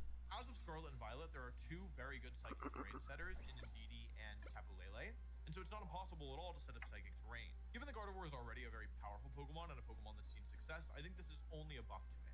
I would say that I am decently excited for this. I do worry that Gardevoir is at a power level where it might struggle to keep up with some of the newer Mega Evolutions now that we're going to have more in Legends ZA. I say this not knowing what the new Mega Evolutions are, but Gardevoir was already kind of like a second string Mega, so if we have a bunch of new good ones, I don't know, I'm kind of worried that it won't keep up, and so I think this gives it the ability to keep up. That being said, I don't like playing against Expanding Force, but I also don't like using Expanding Force, so I'm not that excited about this generally, but I'm not excited either. I think this is totally fine, but Expanding Force is really strong and annoying to play against, so yeah, I'm not like thrilled about it. Alright, coming in at number 6 is a Pokemon that saw basically no play before, Mega Alakazam. Méga Alakazam, ok. Il est hyper rapide, Now, non? Mega Alakazam is a Pokemon you might be surprised to hear that it didn't really see play before. After all, it's extremely fast and extremely strong. I think the big issue with Mega Alakazam, though, is the fact that it's very, very frail. This isn't like such a big deal in a vacuum. Other frail Pokemon have done well before, but I think the big thing about Alakazam is that it only has moves that can hit one of your opponent's Pokemon for decent damage. This is a pretty bad combination. Et du coup, lui aussi, il a If Expanding Alakazam Force. is picking up a one-shot, it's probably going down in exchange. And so having a Mega Evolution that goes down easily seemed like a liability, didn't see a lot of play. However, Mega Alakazam received a major buff to its move pool. The first is access to the move Nasty Plot, which is Nasty Plot, okay. increased special attack, doubling it if it didn't have any changes to it before. There aren't that many Pokemon that can survive +2 Mega Alakazam attacks, and so this is part of solving the issue, right? Like, at least now if Mega Alakazam is able to get set up, if there's only one Pokemon on the opponent's side that can KO it, it will probably be able to finish it off before it can move. However, that doesn't solve the problem that if your opponent has two Pokemon that can KO Alakazam, it's going to go down in one turn anyway. Which is where the other buff to Alakazam's move pool comes in. Because similar to Mega Gardevoir, Mega Alakazam also gets access to its Expanding Force. This is much more impactful than Mega Gardevoir because Alakazam is faster and has access to Nasty Plot. So you can do something like Indeedee Alakazam, use Follow Me to keep Alakazam safe while you Nasty Plot, and then use Expanding Force to KO all of your opponent's Pokemon. Of course, this doesn't account for Dark or Steel types, but I mean, I think this is still a pretty major buff. To me, this is one of the most interesting Mega Evolutions. Ça peut être pas mal, hein. Ça peut faire très mal, ça peut faire très mal. And if anything was going to make it viable, this is probably it. Like, I think that it will see some play, I just don't know how good it will be in the long run. Like I said, I don't really love Expanding Force-based strategies. However, Alakazam I think is such an interesting case, and I can't help but personally root for it because it basically saw no play before. So if there's any Pokemon that I would like to see kind of take off, not take off. If there's any Pokemon I'd like to see be viable that wasn't viable before, okay, it's not Alakazam, but I'm rooting for it, okay? That's what I'm trying to get to. Okay, coming in at number 5 might be the single most impactful buffs on our list because the Pokemon receiving the buffs was already a great Mega Evolution before. It's Mega Metagross. Méga, ok. Metalos. Now you might have thought that the Kangaskhan Metalos. buffs would be the single C'est most Metalos? impactful, Ouais, c'est and they Metalos. very well might be, but the thing is that Kangaskhan actually received a couple nerfs, which again, that's not what this video is about. Whereas Metagross, I think, didn't really receive any obvious nerfs to me. And so, receiving some new tools could be a pretty big deal. Now, Mega Metagross in the past, I would say was like an A tier restricted. It tended to do well and had a couple good performances at the World Championships, but it never won Worlds, and in general, 상단을 약탈하는 길을 선택할 수도 있다. 아니면 수호자가 되는 길을 선택할 수도 있다. 이 게임에서 it just didn't seem as good as some of the other Mega Evolutions like Charizard Y, Kangaskhan, Mega Gengar. Those are kind of the big three. Oh, Mega Salamence. Oh my god, I forgot about one of the biggest ones. Those are the big four, okay? Mega Metagross was kind of in this awkward spot where I think it's a really cool Mega Evolution because it really changes the way Metagross plays. It becomes much faster and much stronger. Mega Metagross played as this offensive Pokemon that it wasn't really getting one-shots a lot of the time because it just wasn't strong enough, but because it had really good bulk and decent defensive typing by virtue of being a steel type, it was able to consistently put out good damage to your opponent's Pokemon. If it hit something for super effective, it was probably going to get the KO, and it was really hard to get rid of, and so it would kind of stick around for a while, outspeed a bunch of common Mega Evolutions like Kangaskhan and Charizard, consistently do damage, and eventually hope to win damage trades and finish off low HP Pokemon. And like I said, Metagross was already good, but it had some awkward things about its move pool. Specifically, its Steel and its Psychic type moves. I would say that Steel wasn't as big a deal. It got Iron Head, which gets the buff from its ability Tough Claws, which is good. It's a respectably strong move. Not the strongest, but it does have a chance to flinch, which is really good. Its other option was Meteor Mash, but because it's only a little bit stronger, it doesn't have a flinch chance and miss, players tended to not use it as much. The real weakness, though, was its Psychic type moves. Metagross just didn't get a good Psychic type move. Its best option was then Headbutt, which is not very powerful and also misses. And so players would use it, but it was actually, I think, one of the big things holding Mega Metagross back was the fact that then Il a une nouvelle attaque psy. reliable, and like sometimes you'd be like, oh great, C'est quoi sa nouvelle attaque psy? one-shot it, and then you would miss and get put to sleep and lose the game. And so many players actually would just drop the psychic move altogether, using moves like Ice Punch and Stopping Tantrum, but then you're, missing out on one of your, stab moves. It's not great, okay? Here's the thing. Metagross has been given arguably an upgrade to both its Steel and Psychic type moves. The Steel one is a little bit more contentious. Like, it's not necessarily a strict upgrade. Metagross got access to Heavy Slam, Slam, okay. with variable base power depending on how much heavier the user is than the target. The thing is, Metagross is pretty heavy, and I guess it makes sense when you look at it. And so for a lot of Pokemon, it's going to be doing close to the maximum damage, which is a whopping 120. For context, that is 50% stronger than Iron Head. This is already a really strong move, but it also gets a boost from Metagross's Tough Claws ability, powering it up even further. I didn't mention this earlier, but it's also nice because Metagross as a physical attacker has to worry less about Intimidate because of its clear body ability, similar to the Scrappy and Inner Focus abilities we talked about earlier. You can't intimidate Metagross in its base form. And so being able to suddenly Mega Evolve, get a huge speed buff, a huge power buff, and then launch potentially a 120 power stab move boosted by Tough Claws. I haven't run any damage calcs for this, but I imagine it's going to be doing a lot to a lot of Pokemon. The thing is, though, that you do lose the flinch chance, and of course, against like other Pokemon that are heavy, you won't be at full power. Sometimes you'll be at much less power. So it really depends on what other Pokemon are legal and how many of them are really. Okay, okay. Metagross's Psychic move, though, I think is just a strict upgrade. Metagross gained access to the move Psychic Fangs. Psychic Fangs is stronger than Zen Headbutt and never misses, and has the added benefit of breaking through Reflect, Light Screen, and all those other screen-based effects, which I say out loud, but I think is just Auroraville, actually. Having a consistent Psychic-type attack that never misses and also is powered up by Tough Claws is a really, really big deal for Metagross, and I think with these move pool changes, it's entirely possible that En vrai, c'est pas mal, hein. from the A tier to like the A plus or the S minus, maybe even the S tier.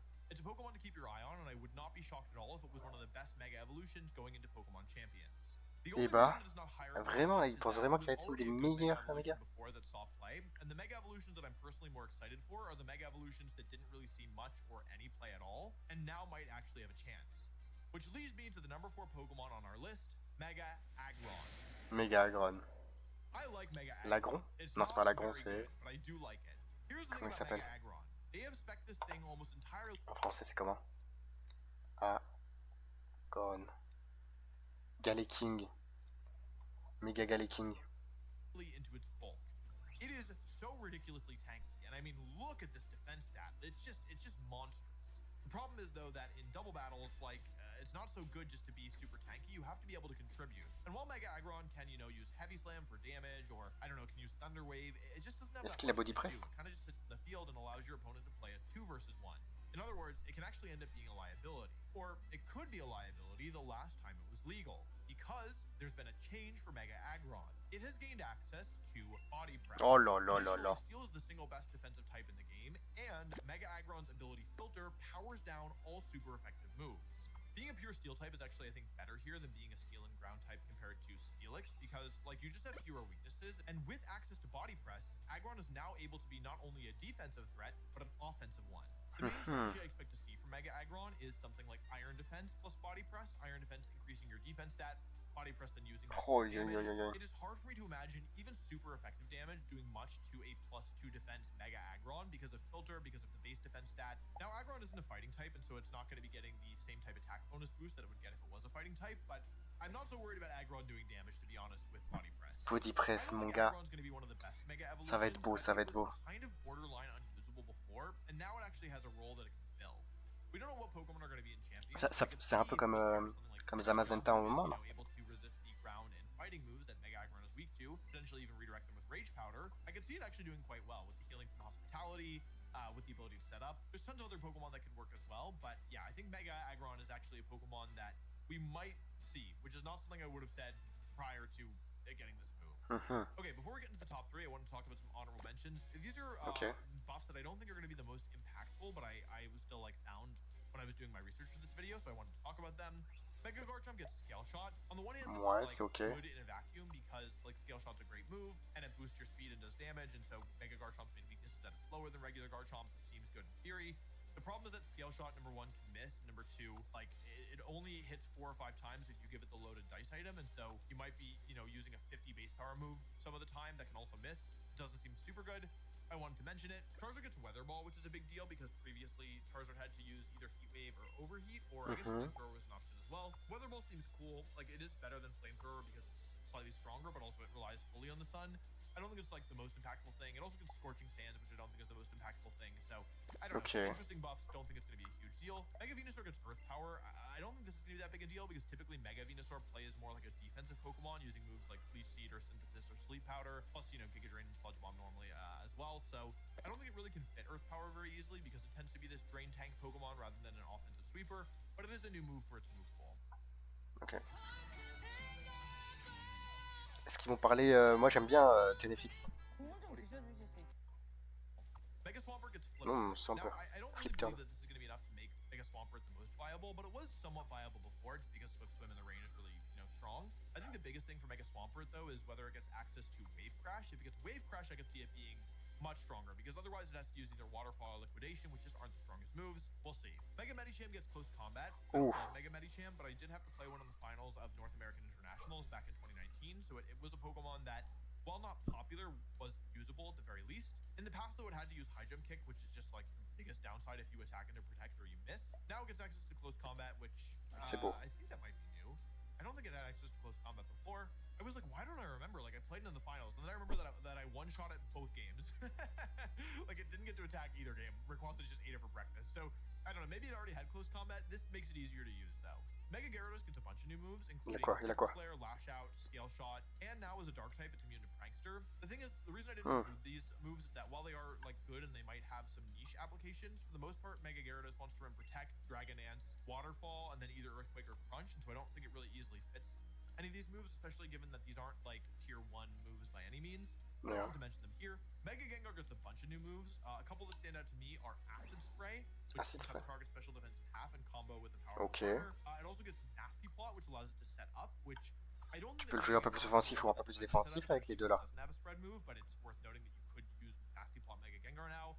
And the biggest one is Encore. Oh, Having a encore. super fast Pokemon with Encore and Shadow Tag could be extremely mean, especially because Gengar also gets Disable. Mega Gengar gets a ton of disruption moves, including Taunt and Will-O-Wisp, and so I don't know how easily it will be to fit Encore, but given how good Encore is, like, I certainly wouldn't be surprised at all if it saw a good bit of play. Personally, I'm very excited for Encore Mega Gengar, though I don't know, again, if it'll be easy to fit it onto sets, but yeah, I mean, I don't know. Mega Gengar is my favorite Mega Evolution, and so getting a ton of new moves is very exciting for me personally. I think because I'm biased about it, I can't tell exactly how good Encore will be generally, but I do think that it will continue to Encore, c'est fort, even not knowing what the new Mega Evolutions are. We'll have Donc, to see faut voir. afterwards. Faut voir. Okay, we're into the top 3 now. Allez, top 3, top 3, top 3, les gars. All 3 of these Pokemon are Pokemon that, like, while they saw a little play, they were never considered to be especially good. I think at best, they're probably in the C tier, and at worst, they're a little bit lower. But I think with the new buffs, they could see a little bit more play, if not a lot more play. Coming in at number 3 is Mega Abomasnow. Ok. Mega Abomasnow is a Pokemon that, in theory, should be Méga Blizzardois. like, it's a really, really slow Pokemon that works as a Trick Room attacker. Blizzard is a broken attack because you can freeze both your opponent's Pokemon. Seems really good. The problem is that while Mega Abomasnow was intended to be this slow and bulky, like, Trick Room attacker, its awful defensive typing means that, in actuality, it's just not that. Il se fait one shot. Like, you can try what you want, but, like, because it's quadruple weak to fire, it's weak to rock, it's weak to steel, it's weak to fighting, it's weak to bug, it's weak to flying, it's weak to poison. There might be others that I forgot about, honestly. It's really hard to keep it alive, and so it didn't see that much play. However, Mega Abomasnow received a pretty major buff because the Hail status condition has been changed to Snow as of Scarlet and Violet. Now, rather than damaging all Pokemon on the field that aren't Ice type, which is all Pokemon that aren't Mega Abomasnow most of the time, it instead increases Mega Abomasnow's defense stat by 50% when the snow is up. We actually Est-ce que saw ça suffira? regular Abomasnow have some play and was actually a viable Pokemon in some of the earlier regulations of Scarlet and Violet, and Mega Abomasnow has much better stats than base Abomasnow. It doesn't like fully remove the fact that it has a ton of weaknesses, but it does make it slightly easier to keep Mega Abomasnow around. And in general, having a Pokemon that sits with the snow and then can click Blizzard, like, you want to get rid of it as fast as possible because otherwise, inevitably, you will get frozen. Mega Abomasnow also got a move pool buff, which is that it now gets access to Aurora Veil, which is an incredible move, which is both Reflect and Life Screen, but you can only use it when the snow is already up. I don't know how impactful this is going to be honest, because typically Aurora Veil users prefer to be faster, and they almost always prefer to hold Light Clay so that you get like 8 turns of duration rather than only 5. And also, like, Mega Abomasnow already has 4 moves that it wants, which is typically Blizzard, Protect, typically a grass move like Wood Hammer or Giga Drain, and then the last move is normally Ice Shard because priority is really good and Dragon types are really good. I don't know for sure that it will be able to fit Aurora Veil, but you at least have the option. Je pense qu'il y en aura qui vont essayer de le jouer un peu plus support, le Abomasnow. Genre, ils vont peut-être avoir 2 mégas dans leur team, et comme ça ils peuvent le jouer soit en mode support, soit en mode attaque. Lopunny. Lopunny? Lopunny? I always called it Lopunny. I think I'm gonna yelled at for that. Anyway, Lopunny got two pretty major buffs, one to its ability and one to its move pool. It's worth noting that Lopunny isn't a bad Pokemon. I did play one at an international tournament back in 2019. Mega Lopunny is both Lockpin, ça peut être faster fort and ou pas? stronger than Mega Kangaskhan, which sounds pretty good. However, its ability isn't as good. It doesn't give it a huge damage boost, and also it's frailer, and so most players preferred Mega Kangaskhan. However, on certain offensive teams, Lopunny's secondary fighting typing and the fact that it's faster and stronger, it saw a little bit of play, not a ton. However, Mega Lopunny has now received a buff to its ability. And in some ways, it's similar to Kangaskhan because it shares an ability with base form Kangaskhan, but in other ways, it's different because it's the ability it has after Mega Evolving, not before. Mega Lopunny has access to the Scrappy ability, which allows it to hit Ghost-type Pokemon with its fighting and normal-type moves. C'est pas mal ça. This meant that it could use, fighting moves to KO Aegislash back in the day. However, as you might recall, as of Generation 8, Scrappy prevents the user from being intimidated. This is actually the opposite problem that Kangaskhan and Metagross have. Now keep in mind this is only the ability of the Mega form, and so you are able to intimidate Lopunny before it Mega Evolves. However, unlike Kangaskhan and Metagross, once it does Mega Evolve, it becomes completely immune to Intimidate. In addition, Lopunny used to not get any good fighting type moves. Similar to Medicham, it kind of had to use High Jump Kick or weaker moves like Drain Punch. Kind of lesser of two evils here. You either, lost half your health if you missed or attacked into Protect, or you just didn't get any KOs. However, also similar to Medicham, it now gets Close Combat. Between the buff to Oh, il a Close Combat, ça c'est pas mal en vrai. Close Combat c'est vraiment fort. It partially depends on what the good ghost type Pokemon are, because Scrappy is used in part because it does allow Mega Lopunny to have effectively no switch-ins, right? Like, you can have close combat, and if your opponent doesn't have a poison or a flying or a bug type Pokemon, which aren't always the most common types, there's basically nothing that can switch into it. Because Lopunny is so fast and so strong, and because Scrappy basically allows it to hit types that it normally wouldn't be able to hit, if you're able to keep it alive to a mid or an end game position, you can often end up in a position where your opponent just doesn't have any switch-ins. Fighting is one of the best offensive types in the game, and so sometimes players will plan their game plans around using their ghost type to beat fighting, or sometimes normal type Pokemon. And so the fact that Lopunny can just ignore that game plan and invalidate it is a pretty big deal. I don't know for sure how good Lopunny will be, but I suspect it will be used at least a little bit because this is actually a really unique kind of toolkit that it has access to, and I think that on the right team it can actually do really, really well. Tout le monde, je pense que tout le monde ils vont essayer de faire des teams avec les nouvelles mégas. Ils vont tous essayer de faire une team spéciale et tout ça. Donc je pense que ça va. Notre attaque. Slowbro. First of all, I love Mega Slowbro. I tend to like the really goofy Mega evolutions, and I think Slowbro certainly falls into that category, but I also think it's a really interesting Pokemon. Now, full disclosure, I basically never used Mega Slowbro, though it did see a little bit of use back in the day. Mega Slowbro is interesting because it's a super il a une bonne défense. evolution with a really cool ability called Shell Armor, which prevents it from getting crit. This might not sound very exciting, but it allows Mega Slowbro to do something that other setup Pokemon can't, which is actually play slow without fear of being crit. Normally, the weakness of a Pokemon that's just, boosting its defenses forever is that the more you attack it, the higher the likelihood is that eventually you will crit it. Crits ignore stat boosts, and so, if you have +6 defense, I don't know, Registeel, and then all of a sudden close combat critical hits, you're probably losing that Mon. But with Mega Slowbro, you don't have to worry about that. So what buffs does Slowbro receive? Well, they're pretty much entirely based in its moves, unless I've missed something. Mega Slowbro gets access to Body Press. Ok, bon début, Body Press. Il met Body Press sur tout le monde. Tout le monde qui a de la défense met Body Press. That can boost its physical defense and cannot get crit, and can then use that physical defense to do damage. In the past, when players tried to use setup Mega Slowbro, the problem was, although they got really tanky, pretty quickly, the opponent would just KO all of Mega Slowbro's partners, and then it would be really awkward because, yes, Mega Slowbro was really tanky, but the problem was it was often fighting 1 against 4. And although it could, do damage over time with Scald and, try and wear things down, oftentimes it just, didn't do enough damage to actually outpace the opponent. Now, though, after a single Iron Defense, it's going to start doing really real damage. Maybe now it would be okay to just get 1 Iron Defense off and then start using Body Press hits. You could train Mega Slowbro to be very Attends, ça fait aussi mal. extremely tanky, and after an Iron Defense, you'd get so much physical defense. This alone, though, isn't the only thing that I'm excited for with Mega Slowbro. It gets the new move Psychic Noise, which stops the target from healing after it's been hit. I wouldn't say it's an incredible move, but it can be really good on a more support-oriented Psychic-type Pokemon, so I think it's worth mentioning. But the big move that it gets is similar to many of the other Psychic-type Pokemon on this list. Expanding Force. What's interesting about Mega Slowbro is that, despite being very tanky naturally, it also has a good special attack stat. I could see a world where Mega Slowbro actually becomes this hybrid Trick Room attacker, where you use it to set Trick Room because it's so tanky and can't get crit, but then once you're inside Trick Room, you can use moves like Expanding Force, maybe Scald. It actually gets Flamethrower, so it can hit Grass-type Pokemon, as well as Steel-type Pokemon, which would resist, the Psychic moves. And I can see it being this bulky Pokemon that actually is also able to do damage, which is a personal favorite archetype. Okay. I don't love psychic terrain-based strategies, but I do like a bulky Trick Room setter that also does damage. I think that Mega Slowbro could be one of the higher skill Mega Evolutions to use as well, because before it Mega Evolves, it gets Regenerator, so if you think you're going to switch out in the next turn, you could actually delay Mega Evolving, set Trick Room up, and then switch out, and then Mega Evolve later in the battle. I think because base Slowbro is actually a pretty decent Pokemon as well, I could also see a world where you use it as like a secondary Mega Evolution, where Ouais, je pense qu'il y en a beaucoup qui vont faire ça, genre des teams avec 2 mégas, et ça dépend de contre qui tu joues, tu prends quel méga. Evolution. I don't think it's going to be S tier, but a good B tier Mega Evolution, I do love. I am a sucker for those guys. And I think there's a lot more that Mega Slowbro can do now than it could before, and it was already not so bad before.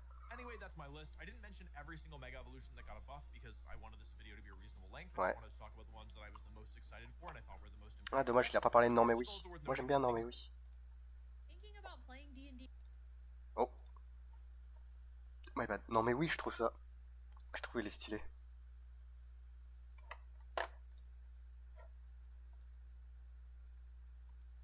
Il est stylé, non mais oui.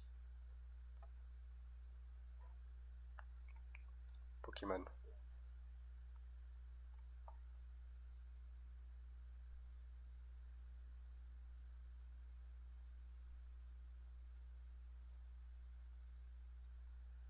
Hmm.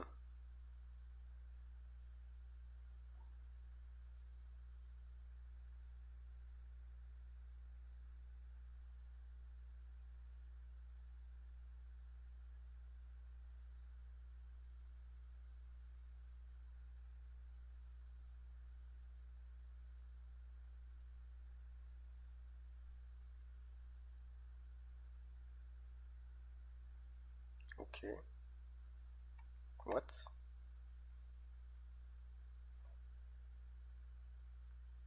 Solar Beam.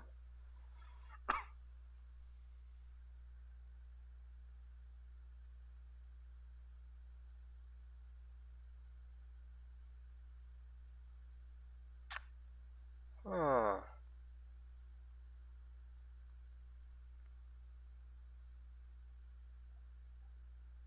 Ah.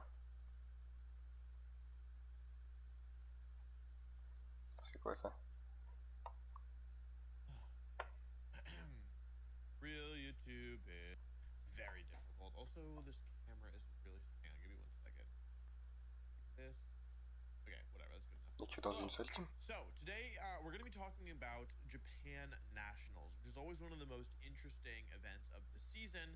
We're going to be talking about some of the best performing teams there, many of which are very interesting. Now, there's a good reason why these teams look so different than the teams that we typically see at events in North America and Europe. And that's because the format is different. It's actually different in a pretty drastic way. Sash Fluttermane is interesting because it's really fallen off in favor of, first it was Booster Energy, now it's actually Trick Room, Helping Hand, in North Hypnose. America and I think in Europe as well. Ok. It's interesting to kind of see a return to Sash. Ok, je vois. Je vois, c'est vraiment support. Et vu qu'il a eu son évolution, du coup, avec Légende... Non, pas Légende Arceus, et ben il devient hyper tanky. Ça. Trucoin. Ils sont bien ces vidéos à Trucoin.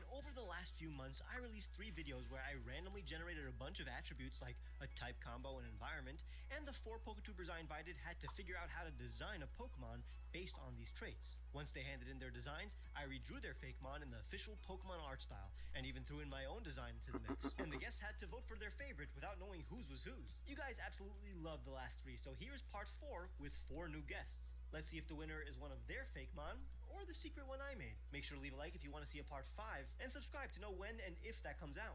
But before we witness this striking force of Poketubers, check out today's sponsor, Marvel Strike Force. Marvel Strike Force is an engaging, team-based RPG that immerses players in the Marvel Universe. I'm excited for this. I haven't really drawn properly in years, so I'm probably still really bad. Hey guys, Ron here. Alright, so we've got Il est partout Pokém, il est partout. Let's open this up and let's see what we are working with. Okay, let's see. I'm very nervous. I'm super intimidated by this. Environment. a tourist-filled tropical beach. Ok. And it's loyal and protected. It's fairy fire, which is arguably one of the coolest typings, I would say. Ooh, fairy fire. Okay, I'm a big fan of fairy fire. We do not have one yet. I think it'd be great competitively. So I get to design something original. And I feel like Galarian Rapidash should have been fairy fire, but that's just a whole different story. Stat-wise, it's a mixed attacker with some decent speed. Very good offensive, 109, 108. Kind of the Infernape area, a little bit stronger. It can't be like something with a very big body, right? Because it's 70 HP. That like typically like HP kind of correlates with like how much meat you got on you. So We gotta design like a bigger Pokemon, but Qui we est can't make offensif. it too big. Like it's not a legendary, but it is gonna be a final third stage evolution Pokemon for sure. the ability being dazzling is actually really cool because that means that it's got to be pretty. Alright, so the dazzling ability, the Pokemon dazzles its opponents, making them unable to use priority moves against the Pokemon or its allies. Got it, Ça got c'est it, stylé, got it. stylé, I know stylé. dazzling blocks priority, but I might give it like some shades to be like, oh, it's dazzling. It's got to be sort of a pretty design that just leaves them going like, oh my god, you remind me of my favorite Pokemon Bruxish. I can't move. I'm so dazzled. Its colors are literally just my vibe. It's just blue and orange. I'm almost thinking like a sunset. Yeah, something super interesting when it comes to Pokemon designs, by the way. Their color palette is usually limited to like 4 colors because a lot of times these Pokemon designs are used for in-game sprites. If we're talking like Gen 3, you only have like 4 colors to work with in the palette. Its colors are crazy because I'm supposed to draw this and I don't have color. I got this pen. But are we thinking, especially with those colors, are we thinking a bright Pokemon? I was thinking about those lizards. Tu pourrais faire quoi, genre based un... Then we have like 2 of those. Quoi comme animal? I'm seeing like a Qui est lion un and its tourist mane field? is like, it's almost like Helioptile's thing. Like it's got like it comes out and retracts and it's like a, you know, blinding light. I'm almost thinking of a lifeguard of sorts, which is interesting because it would have to go into the water. I feel like it's hard to make a bird that isn't flying type. Maybe I will do the classic Pokemon trope with the fire on the end of the tail. Maybe I will do that. So maybe it has like either a surfboard or the why can't I remember the life vest? The ring, what's it called? I have an idea. I think I know what I want to do. You Qu'est-ce know que the circle thing that they throw into the water? Why can't I remember the name of it right now? We're on camera. qu'est-ce que tu peux faire? Anyway, I'm gonna try my best to draw that. Dazzling is interesting. I mean, it's fairly fast, loyal, and protective. Maybe it could be like a horse. That's my Ah. initial thoughts. Dans un truc God de knows touriste, what I'll Tropical actually Beach. draw and whether it'll be good. So I'm thinking about like horses running on the beach. Yeah, I have absolutely no confidence in my drawing skills in the slightest. ouais, mais un we're gonna crabe. go hit up Brown Table and we're gonna start C'est drawing. pas- We'll see what we come up with. Imagine being able to build Un an crabe, app with c'est... your name on it. Genre ça just peut by être thinking about it. possible, mais je pense pas que c'est Meat base 44. si bien que ça.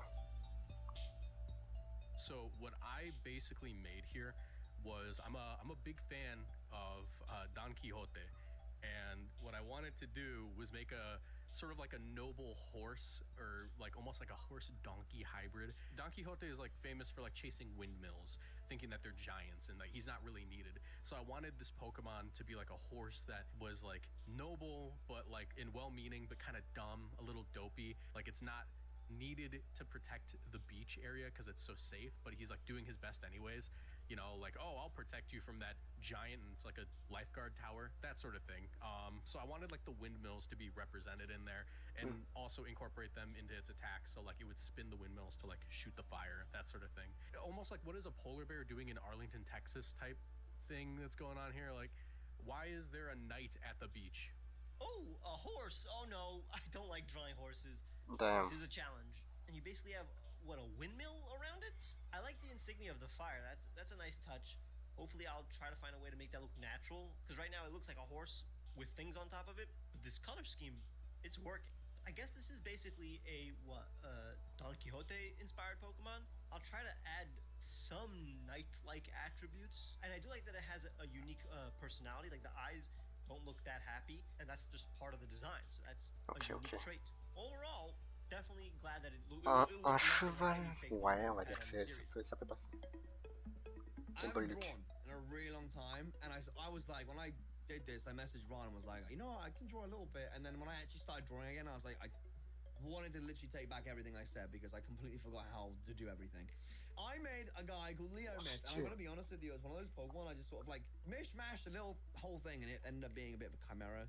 And I think I did over-design it a little bit, but we move. The whole idea of it though was to be sort of like revolving around the sun. I had like an idea of like a mane that would like light up. It has small pixie wings, and I mean, yeah, I mean the typings were quite difficult because I feel like I put like the features of like a water Pokemon on here, but then I was like, you know what? I've seen plenty of Pokemon that are, like, you know, that would seem like a water type and then be another one. So I was like, whatever. I can make it's my Pokemon. I'll do what I want.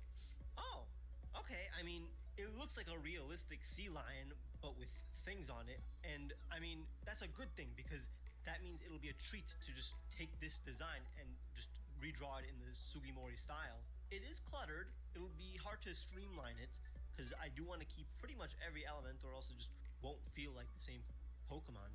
You basically have two mains there. You have a main under a main. I don't know what he was thinking with that, but I mean, I'll make it work. I guess one main will be fur and the other main will be made of fire to differentiate it. And since it's a bit top heavy in terms of detail, there's not a lot of detail on the bottom. I'm gonna actually continue those stripes throughout the body. And since those claws are blue, maybe make them like hot. But a lion's mane is such a fun feature for any kind of animal or creature that this is gonna be instantly likable. Alors. What's up, guys? Me and Brown Table are back from designing our original Pokemon, and we'd like you to meet Rymao. It's like a combination of our names. My name's Ryan, his name's Mauricio, so it's Rymao. So we decided to base our Pokemon off of a peacock. So the idea is its feathers are like fire, and then there's sparks behind to represent the fairy typing. The dazzling ability, if you will, is represented by the sparks with the feathers. But also, I wouldn't want to fight a peacock in battle. I think those things are violent. So it's perfect. It can be loyal, it can be protective. We really wanted to emphasize that our Pokemon was super friendly, so we actually included in our Pokedex entry that it loves to interact with kids and families and tourists on the beach. Oh, well, this is really good. Wait, all right, so this is apparently, Ryan got someone else to draw it. He got Brown Table to draw it. That's against the rules, because it's clearly drawn by someone who knows how to draw. So redesigning it may be less exciting unless I find a way to make it feel like a complete redesign. But that's the problem, that is like I'm pretty much gonna keep everything. I'm just gonna draw it in the Pokemon's art style. There are things that I can streamline or make more cohesive, like the patterns, or for example, there's too many feathers on the back. I'm gonna have to tone it down, and I'm gonna fix the proportions. But overall, definitely gonna be the one that's gonna change the least. But that's not a problem. That's just less work for me, I guess. Pokémon. Alors, qu'est-ce qu'il va nous faire, Pokémon? So I decided to do a convergent form of Tinkaton. I will sign this for anybody who wants it, and I really hope Ron made it look way better than this. But that's kind of hard when the artwork is so hard. Oh, okay, this is also kind of against the rules. It's not. I didn't explicitly tell them to not make regional forms, but I keep on forgetting to tell them not to do that. We all like Tinkaton, so this is gonna be fun. We're just gonna be making we're making a flaming Tinkaton with a tube. Weird how this is Burnatuff, but it's a Tinkaton, I guess, convergent form, because it's a different name. So I guess it is like Poltergeist, as in the names are switched because they aren't actually regional forms. Very weird. But hey, at least every single person made a unique thing, except I'm kind of gonna do something a little similar to what Joey did, because I do want to make something with some tubes. I'm thinking of designing a Pokemon that is basically a lifeguard mixed with a performer, with a fire dancer, and a tiki head with the body of a lifeguard, but all the accents are these tubes that he can inflate because they're full of methane, which also enhances the fire that he has on his head. We'll see if that is different enough. Let's finally see the reaction to my redesign and all the other Fakemon that the other Poketubers made. For the past couple of weeks, I've been really excited to see what everybody else came up with based off these same attributes. So, yeah, let's take a look at this, Ron. Pokemon number 1. Oh my god, this horse is sick. Oh, il l'a bien fait, il est stylé. Ooh! Roastanante! And it's mine. It's just immediately mine. I love his wings. It's like he's a little propeller. 5'2". Short king, it's okay. I'm gonna throw it out there. Ron absolutely killed this. My original Il est design, incroyable. graphic design is my passion. Yo, they had the ability Dazzling. It's so funny. It's the exact same ability I chose. Oh, and Ron, I didn't know that you draw shinies in this. This is so cool. Oh, the ability and the typing were already predetermined. Right, my bad. I'm still remembering. Okay. I really love the shiny color scheme. I'm such a slut for mint green. He did incredible here. I like that we have Ron next to it, by the way, for size. Ron, can we get a size? What is that? 6 foot? This is a final stage evolution, probably. So it needs to Stylé. be a big boy, but not too big a Il a boy. bien, It's il a not bien, like il a a bien big horse, changé. just Ça a fait normal vraiment sized style horse. Pokémon. Rostenante are noble Pokemon who desire to protect the inhabitants of its beach. Despite the beach resort already being one of the safest areas in the region. While well-meaning, they tend to mistake tall buildings for legendary Pokemon and are prone to causing heavy property damage. This guy's a loose cannon. I'm actually kind of excited to see how the original came out because I think drawing a horse is incredibly hard. It lost a little bit of the dopiness, which was a little bit intentional with how I drew it, but I'm kind of okay with that. I think that this just makes it look a lot cooler. It really looks like a Ken Sugimori illustrated artwork here, man. You went above and beyond for Rostenante. I'm a fan. Pokemon number 2. Oh, it's my guy! Oh, il est stylé. Oh, that's a sick one too. Il est stylé. Oh my god. I don't know if anybody watching this video plays League of Legends, but this reminds me of Earth. This one looks sick. Ouais. It's almost got like a little will-o-wisp following it around, which I really like. And, you know, it probably fits the idea of the beach a little stronger than mine did. You know, because it's like a sea lion and mine's a horse. Dude, this is what it would look like if I could draw. This is really sick! He's Il est 5'11", incroyable. me and my driver's license. Leo Myth. Oh my god, wait. Is its name Leo because it's a lion? It could be myth based on like mermaids because mermaids are, you know, Mhm, not real. mhm. Or are they? It's a very creative design for Il est sure. stylé. Et franchement, celui-là, il est vraiment stylé. Pour l'instant, c'est mon préféré, celui-là. C'est mon préféré, celui-là, c'est mon préféré. Classic, like big eyes really help this. Like, and he looks like a lion. He looks like a sea lion, but he's a lion at the same time. The shiny has been done justice. This is very cool. You know, it's a fairy fire, but homie looks like he swims in the water. Leomyth are a rare species of Pokemon who can sometimes be found on sunny days. Bathing with their mane expanded and pointed towards the sun. The magical flame on the tip of their tail grows brighter and larger the longer their mane has been exposed to the sun. It's almost like a blooming flower. You know, like when the sun hits the flower, it kind of like opens up and blooms, but it's the mane and it's getting bigger. The shiny colors are beautiful job, Ron. Honestly. Okay, Pokemon 3. What is this? Ah, c'est ça son truc. This one's sick. Raftiki. Il est Raftiki is pas mal so du tout. fire. Hold up. That's a sick name. Oh, Raftiki. I love it. It's definitely based off of like a beach. It's like a tropical vibe Pokemon. If it's like a tiki torch type of situation. This is a really, really interesting design. Okay. Il est vraiment stylé. Je préfère quand même celui juste avant. Oh wait, this one's Mais actually c'est really pas sick. grave. I really En like fait, this one. celui-là, The methane Pokemon. passe That makes mieux so much sense. pour le thème. On va dire que celui-là, il est plus dans le thème. Genre, il est 100% dans le thème. Probably just thought, oh, animals. What animals on the beach? But whoever made this one actually thought about like propane gas tanks and like I don't know, barbecues and stuff like that, right? Because you do see those. That's cool. I'm starting to feel like I am really basic for coming up with a peacock. I'd be scared to make like a humanoid design, but like this is really cool. Like I actually really like this one. Might be my favorite one so far, to be honest. Raftiki Et en fait, spins c'est le meilleur dans le around their thème. body Dans to le tête, c'est le entertain meilleur. beachgoers. These tubes are filled with gas to amplify their flames and inflate Raftiki's tubes. They will launch their tubes toward the shore to save those who seem to be drowning. Oh, just like mine. That's actually there. It's like a lifeguard. It's like a lifeguard, but it's also like a form of entertainment. That's really cool. Oh, I'm a fan. He definitely looks like a lifeguard. I see that influence in his design. He's jacked. I love that we saw those colors and we were like, yeah, that's like a boy like a lifeguard vest or lifeguard. The tube, the tube that saves people. So I love that one. Ron, as an artist, I'm kind of curious. Do you get like sick of the same 4 colors whenever you make these videos? Because you got to draw a lot of Pokemon with the same colors. Number 4. That's my guy! Il est pas mal, il est pas mal. Rhyme out! Okay, all right. No, this one's so sick. Oh Ah, yeah. je trouve pas. Je trouve que c'est moins bien. C'est moins Right bien. now? Yeah, tropical peacock. Peut-être- This is pretty sick. I like Peut-être le this. meilleur que Oh, le that's a cheval, par beautiful contre. bird. Genre, il est troisième. So mad! He looks so angry! I think I'm just like a sucker for a good bird-looking Pokemon. It looks so much better than what me and Brown Table came up with. Sorry, Brown Table. Rymau find joy in spreading their beautiful feathers, often seen engaging with tourists in beach cities. Rymau is especially playful with children. Rymau is pacifist by nature, yet always eager and prepared to fight. When angered, Rymau's feathers will erupt and produce sparks for battle. Yeah, this one is super neat. He's not gonna mess with you, but if you get close to him, you get a little too close, you mess with him, you just, you know. You know how like the peacocks kind of like, I don't know if it's the male or female, I think it's the guy. one that tries to attract the girl with the, you know, the peacockiness of. Il raconte Pokémon. Oh, I'm especially C'est comme le excited to see Pokémon. my guy. That's my Rymau right there. Moments like this is why we do these videos, man. This is what it's all about. This is so special, and I can't wait to share this with the viewers. This is so exciting.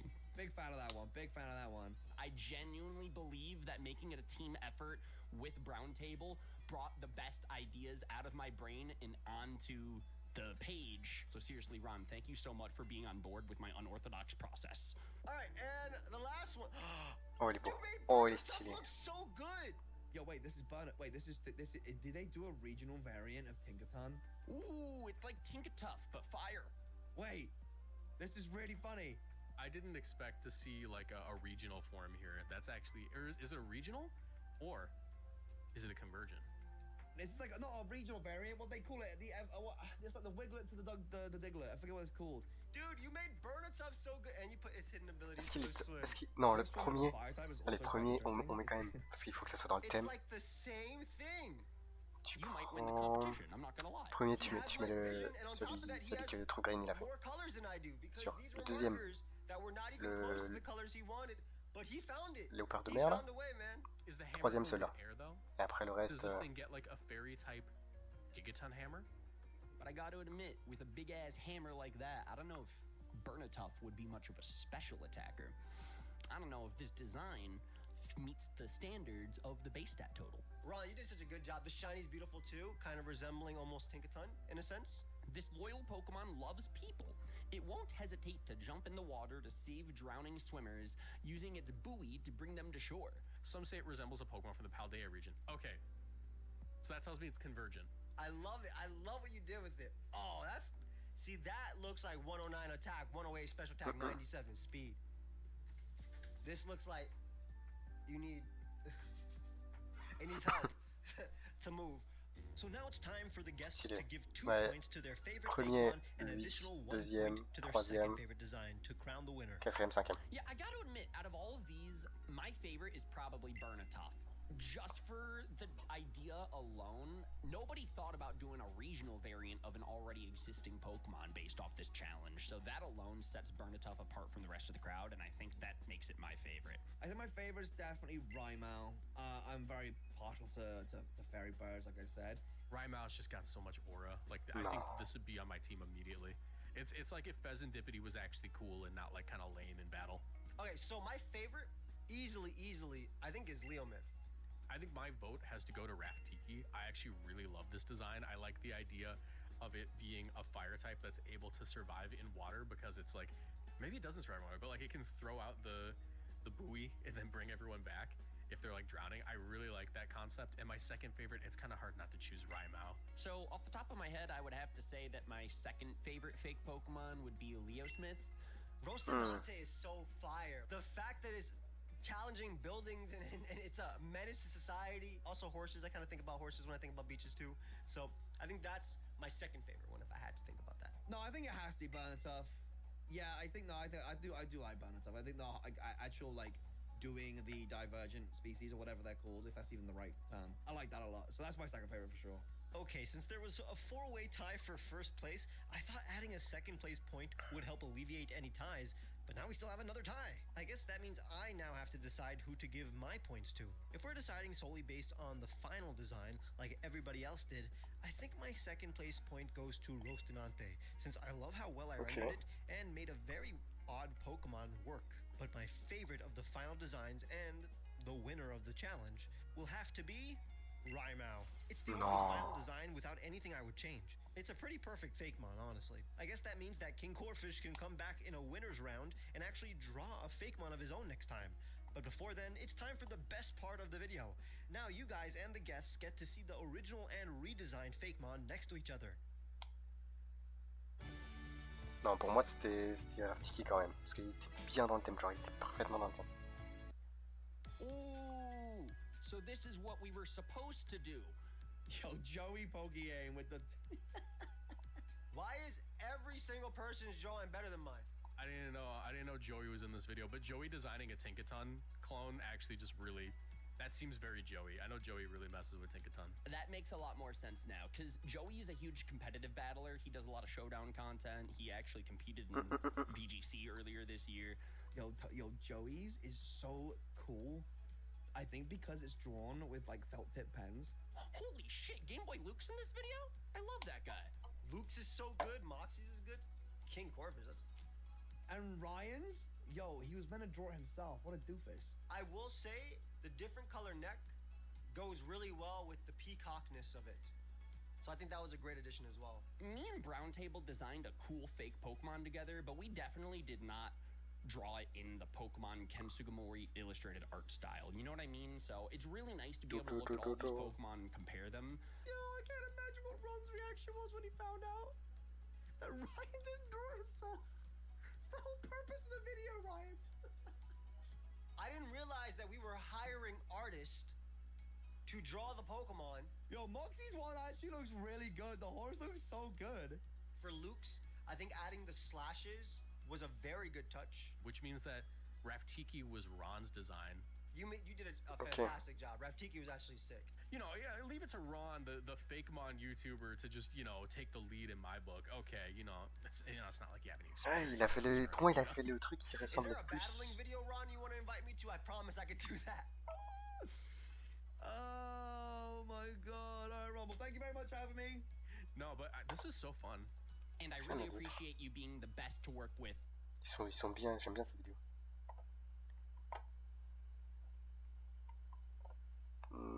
Oh. Evolution.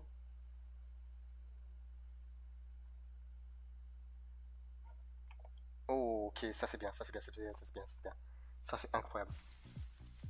Parce que tu dois le faire en fonction du partenaire. Hey guys, Ron here, and sometimes a Pokemon character's ace Pokemon becomes a huge part of their lore and characterization. Leon's Charizard represents his passion and popularity, Gladion's Silvally shows his growth and true disposition, Marnie's Morpeko showcases the contrast between her tough look and cute personality, and Arvin's Mabostiff is his entire reason for living. It's also cool when a character's ace matches their aesthetic as a trainer, like Diantha's Mega Gardevoir or Lucy's Seviper. Now I want to make more of those, Pokemon that are heavily inspired by their trainers. So in this video, I'm going to take famous Pokemon trainers who don't have a definitive ace, or ones with an ace who doesn't really relate to their design or personality thematically, and create a new Pokemon that suits them in every way. Some of these will look very similar to their trainers, as if the trainers modeled their look after these Fakemon, while others will simply have their essence. If you want to see more of this, please leave a like and subscribe for a potential part 2, and consider becoming a member on YouTube or Patreon so that you can support these experimental videos. And check out all my other Fakemon videos if you haven't. Let's begin with a fan favorite from this current generation. Larry is one of the most popular characters Bah, from the last Raptor, few c'est un years, peu with a ça, personality non? and look that could easily translate into a normal and flying type. That's obviously why they gave him a Staraptor, and perhaps you could consider Flamigo his ace too. But neither Pokemon have much ties to this tie-wearing trainer. Si, But Raptor, obviously ça we va. can't design something too simple, or else it would be kind of boring. So let's try to make a bird that has more of a slightly interesting origin than Larry does. Since the dude's primary color scheme is black, I'm thinking of a crow. But in the West, those are generally associated with death. Thankfully, in Japan, the myth of the Yatagarasu exists. This three-legged crow is the divine messenger of, in some legends, Amaterasu, the sun goddess. So not only is this crow seen as a symbol of guidance, like a gym leader, but it serves a powerful woman, like how Larry is Gita's employee. I'm gonna make an overworked messenger crow that has a long necktie-like plumage that will make its silhouette look like this Pokemon has 3 legs, like Yatagarasu. So we're drawing a crow, giving it Larry's eyes, which are already fairly stylized and unlike any human character eyes in the franchise. I mean, they're more appropriate on a Pokemon's face, actually. Even his tufts of hair make total sense on a bird Pokemon. Perhaps that was kind of the point. They look like feathers. The long tie will look like a third leg from afar, and the feathers on its neck will look like a collar, refining it a bit before adding Larry's exact colors, which very much fit a corvid like a crow. I thought there was even more room for the wing-like patterns on Larry's suit as well. Check out Labor Raven, the hard-working Pokemon, a normal flying type with the abilities Early Bird, Hustle, and Guts. Despite their tired look, Labor Raven are extremely loyal and hardworking. They will immediately perform any task asked of them at surprising Mais speed. je sais pas. Labor Raven are Pour moi, incredibly Raptor, wise, il est able déjà to calculate ok. the most efficient way to carry out a task. Et ceux-là, ça va, The il est bien fait, plumage les that gars. hangs from their neck and head allow them to accurately sense the direction they are heading in. Labor Raven do not perceive a battle as work and fight for their love of competition. I thought a desaturated shiny makes a lot of sense with its disposition. Honestly, this one has a great balance between looking like Larry but believably being its own Pokemon. Hopefully you think I found a good way to translate Larry's attributes into a Pokemon that would believably have those design traits. Now let's move up a rank and create an ace for one of the most popular Pokemon characters ever, Cynthia. Oof. Now you may be thinking, Garchomp is heavily associated with this champion, and its ferocious design contrasts perfectly with Cynthia's elegant beauty, because deep down she is a ferocious trainer. I agree, but the concept of this video is to make a Pokemon that embodies their trainers. And Garchomp can still be on Cynthia's team, but what if there's another Pokemon that represents Cynthia in spirit and design? Now Cyrus's name is often associated with the sun in most languages, and Cynthia represents the moon if we take into account that her name is a nickname of many Greek goddesses associated with the moon, like Selene or Artemis, the goddess of the hunt, who over time slowly became associated with the moon. Artemis is commonly represented by a golden deer, so why not create a steel stag with golden horns that mimic Cynthia's golden hair? A regal Pokemon that fits Cynthia both in power and design. Making a stag with long curly antlers that look like Cynthia's hair, but they're completely metallic. It'll be tough to steer away from making it look like any other deer Pokemon, but that's almost impossible given the subject. The faux fur on Cynthia's clothes will be real fur on this guy, but they are sharp and metallic, giving it extra defense, and the hooves perfectly mimic her high heels. Even the tail is straight up modeled after Cynthia's hair, but again, it's actually very hard metal. I felt like it wouldn't be overkill to add a nod to Cynthia's jacket and even patterns on the back that mimic the raindrop-like ornaments she has, and Cynthia's colors make for a unique palette for a deer. Very Oh, il est beau. Behold, Oh, il est stylé. Staggold, the Ouh, radiant loulou. Pokemon, Ok, ok. a normal steel type with the abilities Sturdy, Pressure, and Full Metal Body. Only one Il est Staggold stylé, il est can be stylé, found in stylé. any given territory. They lead the other forest Pokemon with dignity. They will vouch for the Pokemon they protect and will commune with humans to make sure that they are pure and kind enough to enter their domain. During the day, their body absorbs light, allowing its antlers to sparkle at night and illuminate the dark for the inhabitants of the forest. Every aspect of its body is made of metal. Even its mane and tail are extremely resilient and offer protection in battle. When two Staggold meet at the border of each other's territory, they will fight for the honor of those they protect. In battle, Staggold utilizes every part of their body as both defense and offense. Staggold Shiny is basically what they look like at night when they're radiating light. We can all agree black and gold Pokemon are some of the best looking ones. I think translating Cynthia's authority into a Pokemon that is basically as strong as Togekiss and Arcanine and is the champion of their domain seems appropriate. But if one champion were to desperately need a more interesting ace, that would be Blue. Sure, it's totally cool that his ace is the starter whose type is superior to yours, but that means there isn't one starter that is tied to him in this game. You'd think it's Blastoise to contrast with Red's Charizard, but in the games, that is far from the case. It's not always his consistently strongest Pokemon. Sometimes Pidgeot is considered his ace, but not only is that a relatively weak ace for a champion, it also doesn't fit, Blue thematically. So why not make another Pokemon that matches this guy's cocky personality? Something proud and cocky sounds like a rooster. Naturally, when you think of the color blue, you think of water, but that does not match the temperament of this character. In fact, fire is the element I'd most associated with his personality. A passionate and driven person that'll burn you. So why not a blue-flamed rooster that is also dark type? But not because he's evil, but rather because he represents the trope of a good-hearted outlaw. Someone that is on the run, but would stoop down to the level of their antagonist in order to defeat them. But will still do the right thing, at the end of the day. Basically a dark type akin to Incineroar, who uses brutal tactics to show off, but isn't necessarily a bad guy. Also, this way I'm not making another fire-fighting chicken. I think the character Blue fighting fire with fire against Red's Charizard would be thematically neat. It's kind of a more even playing field to make him feel like he is truly beating Red without, having to utilize a type advantage. So I'm making a rooster with the attitude of a rebel, but I thought it was beginning to look a bit too humanoid, so I gave it the poncho of an outlaw in the Wild West. But obviously, it's made of feathers. I even gave it a bandit mask made of fire. The poncho feathers are looking like fire and cinders, and the chicken comb-like head feathers that it has on its head will give it the silhouette of a hat. It's got big wing hands and the patterns on its chest that glow with fire. The feathers on its legs look like tattered pants, and its talons are, as you'd expect, the colors are where it gets interesting. Roosters can easily have their, dark green feathers, but I'm going to go ahead and make them more turquoise. This color between green and blue is perfect for a character who's called Green in Japan and Blue in the West. Say hi to Roosterado, the retaliatory Pokemon from Rooster and Desperado. a fire dark type with the abilities Je sais Blaze pas, and je sais pas, Brightness. je sais pas. Roosterado are constantly hunted by predatory Pokemon who find them to be Je sais extremely pas si c'est delicious. vraiment... Roosterado fights off foes by engulfing their Genre entire c'est body ok. in flames, which expel from the holes on their chest. They send fire flying as they spin around to fight Est-ce que c'est multiple opponents at vraiment... once. Despite their devastating moves, they always find a way to minimally damage their surroundings. While Roosterado do not seek out battle, they welcome it from those who provoke them and will violently fight back. They will, however, seek revenge C'est chaud. against those Je sais who pas, have defeated il them. ressemble An moins inverted shiny is à son okay with me. dresseur que Not gonna lie, les I'm a autres qu'il big a fait, c'est ça. Blaziken fan, yet I think I may love Roosterado a bit more.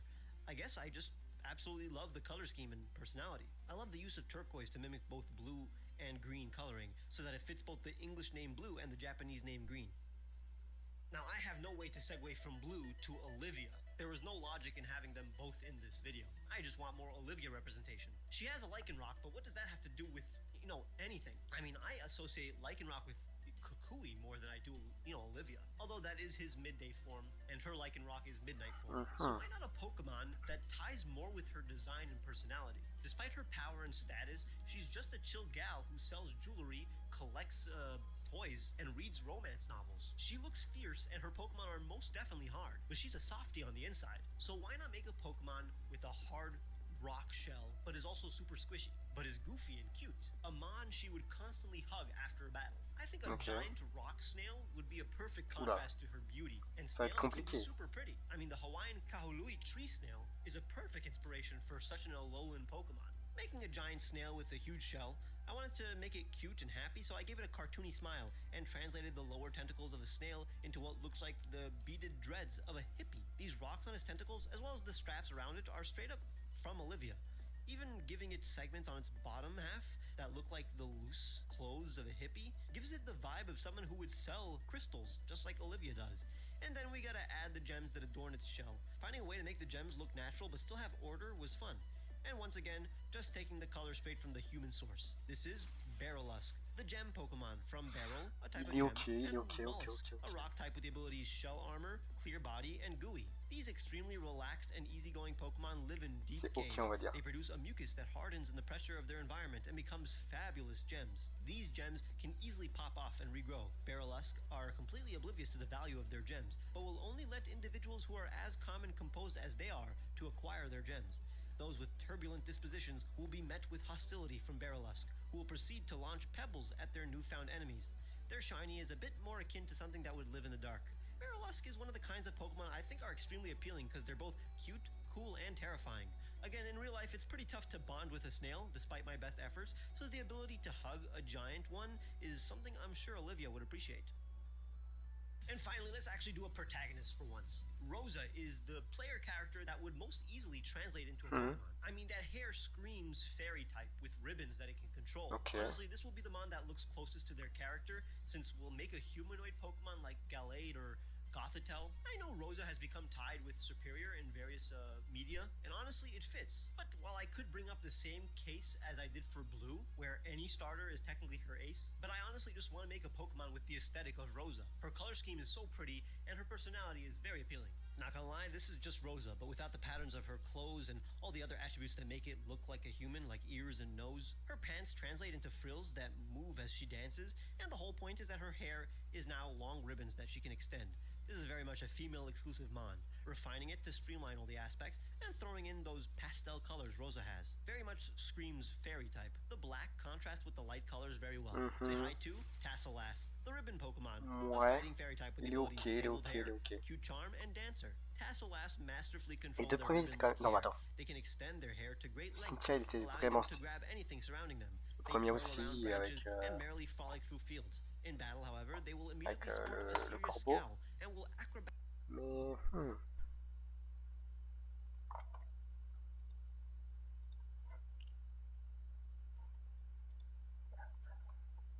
Mais 얘들아, 찍어야지. ok. Ok, man.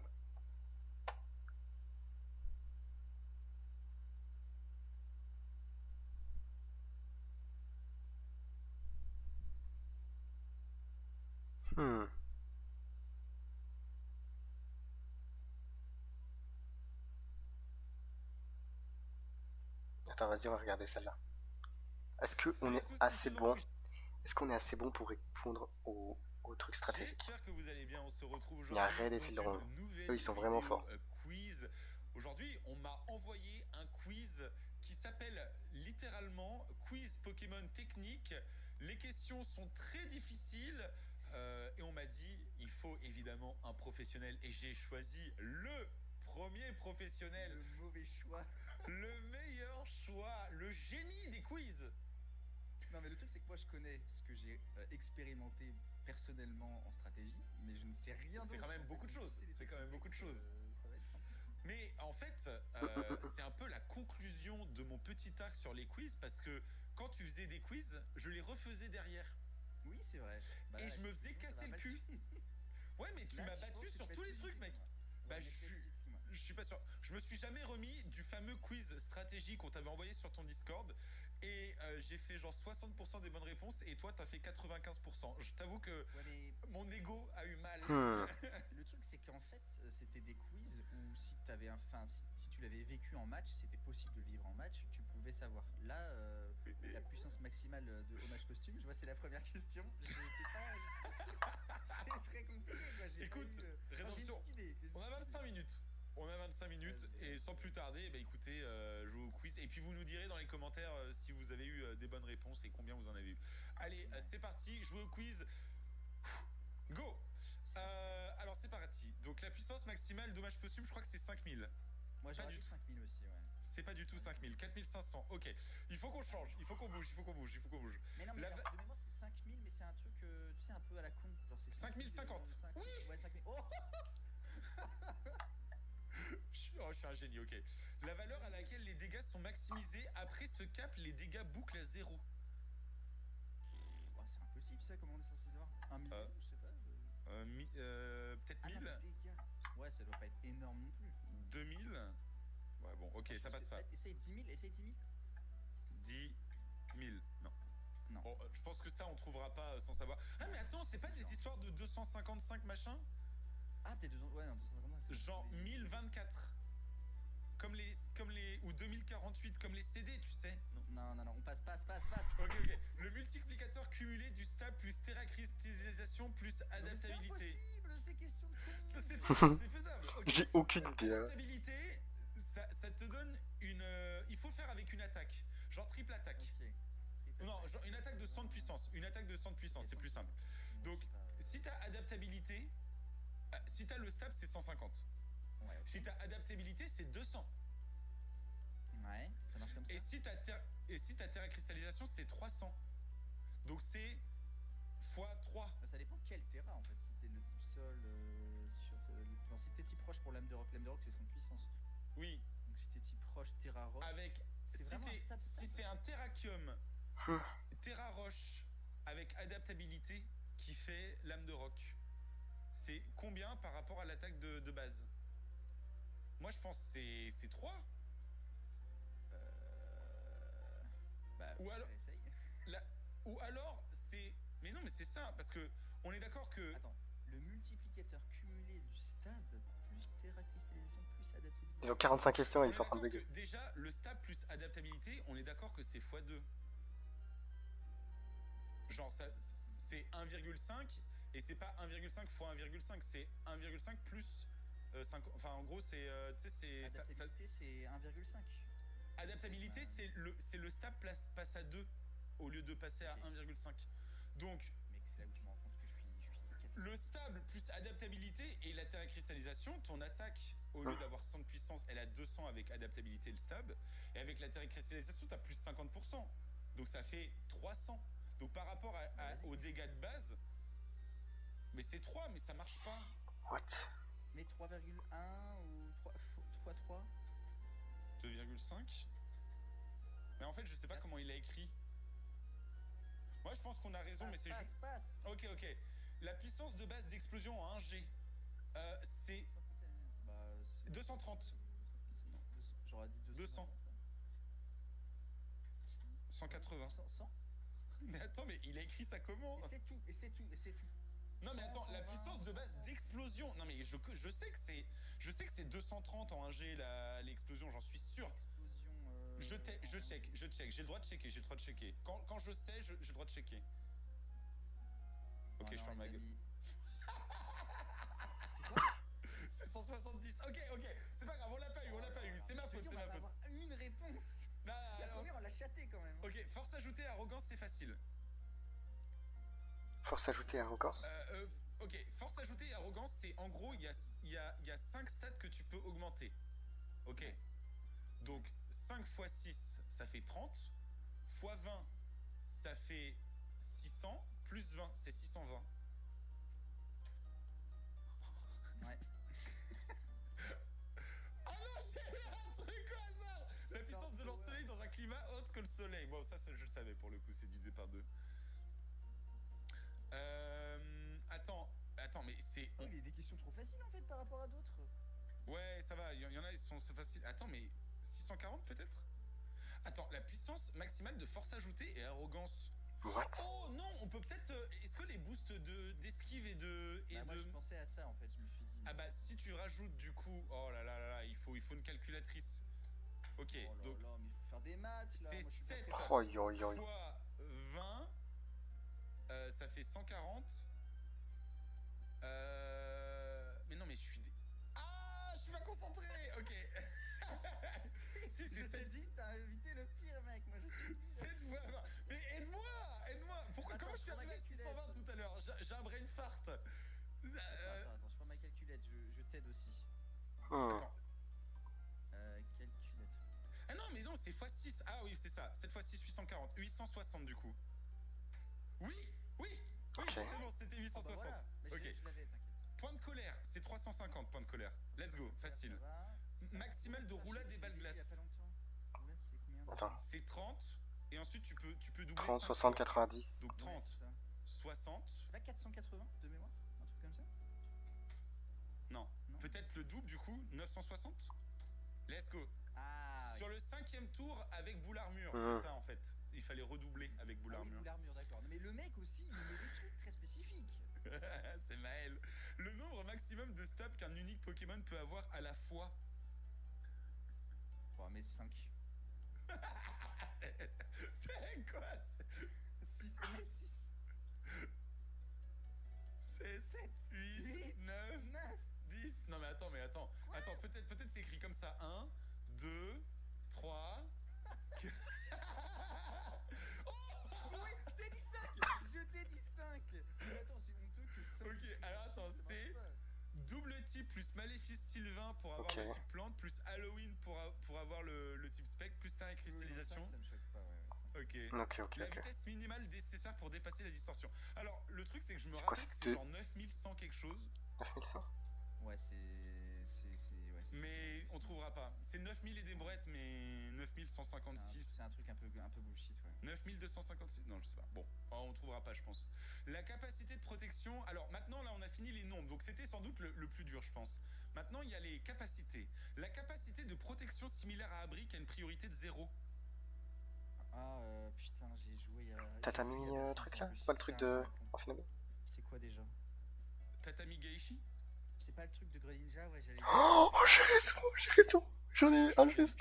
J'en ai eu un Je me juste. souviens de ce J'en ai eu un juste. Je sais pas. Mais mec, il nous reste J'en ai eu un juste. 10 minutes et on a fait 7 questions. On Ok. a passé 1000 heures sur une question. Moi, je te propose un truc. Il y a en bas, il y a une catégorie Pokémon qui devrait être beaucoup plus facile, je pense. Ok. Ok. Le Pokémon dont la méga évolution baisse le plus les statistiques. Dardarnian. Baisse... Ouais, bah non, mais... Ou non, Jancy. ça baisse aucune statistique. Jancy, let's go. Oh, il y avait plusieurs, il y en avait une autre question. Tu t'es trompé. Ah non, c'est ok. Ah, d'accord. Un Pokémon qui possède les 4 capacités de climat en 9G. Ouais, bah tu l'avais. Non, mais tu l'avais, c'était Diancie. Non, mais en fait, je l'avais. Oui, tu l'avais. Mais c'est pour ça que t'as choisi Diancie, c'est que tu... Ouais, mais complètement. Un Pokémon immunisé à l'évikinésie, quoi que tu lui fasses auparavant. Bah, il a un truc, il a son talent qui peut pas baisser sa précision, quoi. Roucarnage. Oui, quoi que tu fasses, ça veut dire que tu peux pas baisser son talent. Ouais, c'est peut-être Roucarnage. Qu'est-ce qui... Si juste tu peux enlever son talent, c'est-à-dire que tu peux enlever son talent avec des trucs qui enlèvent le talent, quoi. J'ai mis Roucarnage et Scorvol par égalité entre nous deux, tu comprends. Ouais, mais c'est beau. Mais alors attends, ça veut dire que du coup, Dans c'est what? pas compté dans son talent, en fait. Un Pokémon sans sexe qui peut apprendre l'attraction, sinon. Qui peut apprendre intéressant. L'unique Pokémon à prendre Exploforce par niveau, c'est pas Lucarius? Oh là là, mec, on est foutu. Ouais, non, là c'est chaud. Hein. Un Pokémon avec un double type. Max. Changer en plein combat, Ordinamax. C'est si Super Dauphin ça. Non Zygarde. Oh, il y a pas Super Dauphin, il change pas de PV lui? Non, il y a un gars qui reste à 100 de base, je crois. Terrapago, c'est Zygarde. Un Pokémon ayant ses 6 stats égales, sauf les évidents. Oh bah facile, il y a Spinda. Oh, je suis un génie. Bien joué, bien joué. Attends, Spinda le talent qui a l'effet de brise-moule uniquement sur les capacités de statut. On doit connaître ça. Force fongique. Bien joué. What? Le nom. Oui, il était hors. Vous voyez pas, mais. Aucun effet en combat de dresseur. Comment ça s'appelle? Lumi attirance. Lumi attirance. Ah non, mec. Ouais. Ça veut dire qu'il y a un effet sur Lumi attirance maintenant? Lumi attirance. Cherche miel. Ok. Ouais, cherche miel. Oh mec, ça veut dire que Lumi attirance a un effet? Attends, je regarde. Vas-y. Le talent qui augmente la défense de 50%. Oh, je me rappelle plus. C'est quoi ça? Oh, le talent qui augmente l'attaque spéciale de 50% lorsque l'utilisateur est brûlé. C'est le talent de Gros Drive. Ah, comment ça s'appelle? Boost. Merde. Ah non, Guts, c'est n'importe quoi. Brûlure, un truc comme ça. C'est pas rage brûlure? Oui, c'est ça, bien joué, mec. Bravo, bravo. Non, un c'est vrai. talent qui copie le talent d'un allié tombé KO. C'est pas de télépathie. Ah non, ça. Ah non, c'est Lumi attirance. Enfin, ça permet d'ignorer les augmentations d'esquive de la cible. My bad. Ah, ils ont beaucoup changé. Tu te rappelles toujours pas de concurrence, toujours moi le meilleur en France. Mes rimes m'en mettent en toi. T'as autant de pertinence que le talent Lumi attirance. Mais non, mais c'est parce que je suis concentré sur d'autres choses. Bien joué, bien joué. Attends, un talent qui permet d'ignorer les capacités et talents de redirection. C'est qui ce con? C'est Barraskouda. Oui, et Barraskouda, et il y a Duralugon qui l'a aussi. Ah oui. Stalwart en anglais, Stalwart oui, ça s'appelle. Oui, justement, je cherche en français. Bon, après, si on. Attends. Non, mais on valide si on a en anglais. Oui, on valide. Stalwart Pokémon. Nerf d'acier. Oh, on n'aurait jamais trouvé. Ouais, nerf d'acier. Si on a en anglais, ça va. Et l'autre, c'est propulseur. Ok. Ok. Un talent qui copie le talent d'un allié tombé au chaos, c'est pas. Ça, c'est toi. Le VGC, c'est toi. Comment il s'appelle ce con? C'est pas. Le truc là. Non, c'est pas tu t'es écrit ou un truc comme ça? Gardami. Non. Soin. Non, mais en plus, souvenir du nom. Comment il s'appelle le talent healer? Parce que je crois que c'est ça le talent qui augmente le soin de vibration à 75%. Non, c'est le truc qu'il avait dit là, dans la vidéo. Ah, ouais. C'est sûr que c'est ça. C'est cœur soin, c'est ça. Cœur soin. Il y a cœur soin aussi. J'ai jamais entendu ces noms en français de ma vie. Oh, c'était pas cœur soin. Ah, c'est pas ça. Ou alors c'est attends, mais cœur. Ouais, c'est ce que je me dis. Le truc. Ouais, mais ça, c'est abusé. La casse là, hop. S'il te plaît. Non, c'est pas ça. C'est pas cœur soin. Un talent qui affecte en permanence tous les autres Pokémon sur le terrain, sauf soin et on le met le talent. Les talents des fléaux là, comment ça s'appelle? Donne-en un au pif. Du fléau. Le talent du fléau, je sais pas. Épée du fléau. Ouais, épée du fléau. Oh, sa mère. Attends, tu regardes lequel là? Un talent qui affecte en permanence tous les autres Pokémon sur le terrain, sauf ceux ayant ce même talent. Ah ouais, attends, c'est pas épée du fléau? Oh, gaz inhibiteur. Bien joué. Et c'était bien, il y avait bien épée du fléau et je l'avais mal écrit. Ouais, du fléau, père du fléau. En plus. Avec un double type unique, on doit avoir ça. Oh oui, il y en a plein, Volcanion. Hein? Au feu. Il n'y en a pas un autre au feu récemment, il me semble que si. Ah, peut-être. Je crois qu'il y en a eu il y a pas longtemps. Pimito. Biancy. Non, Biancy, non. Attends, non, mais. Mimiki, c'est le seul. Hein? Spectre. Spectrefait, c'est pas le seul? Spectrefait. Comme ça, j'aurais dit oui, mais maintenant il doit y en avoir un récent. Attends, mais ça, on va trouver, c'est facile. Bah oui, genre, en fait, je pense électrique quelque chose. Normal quelque chose, il y en a beaucoup. Des normal machins un peu spé. Normal spec. Storno, c'est pas le seul normal haut? Si, let's go. Oh, bien vu. Moi j'aurais dit Escavaren peut-être. Mais... Il y avait Itran, Munja, Gambex, Pingoléon, Motisma ouais, il y a Fou. pas mal de types électriques. Ok, Raichu, Dalola, Motismo Four. Ah mais oui, Motismo Four, on est con, c'est évident en plus. j'avoue. Le fameux. Alors, ah, on s'en sort bien, mec, hein. Le talent qui augmente la précision de l'utilisateur et ses alliés. C'est Victini ça. Ah ouais, chanceux. Je sais plus comment ça s'appelle. Victoire. Victoire quelque chose, non? C'est Victory Star en anglais. Ouais, Victory Star.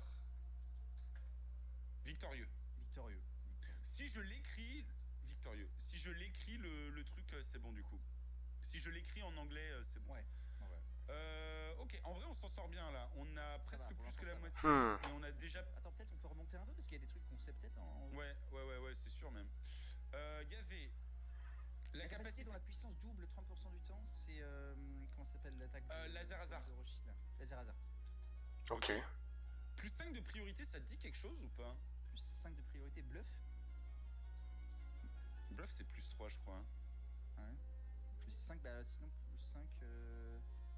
C'est pas des capacités de protection? Abri, non.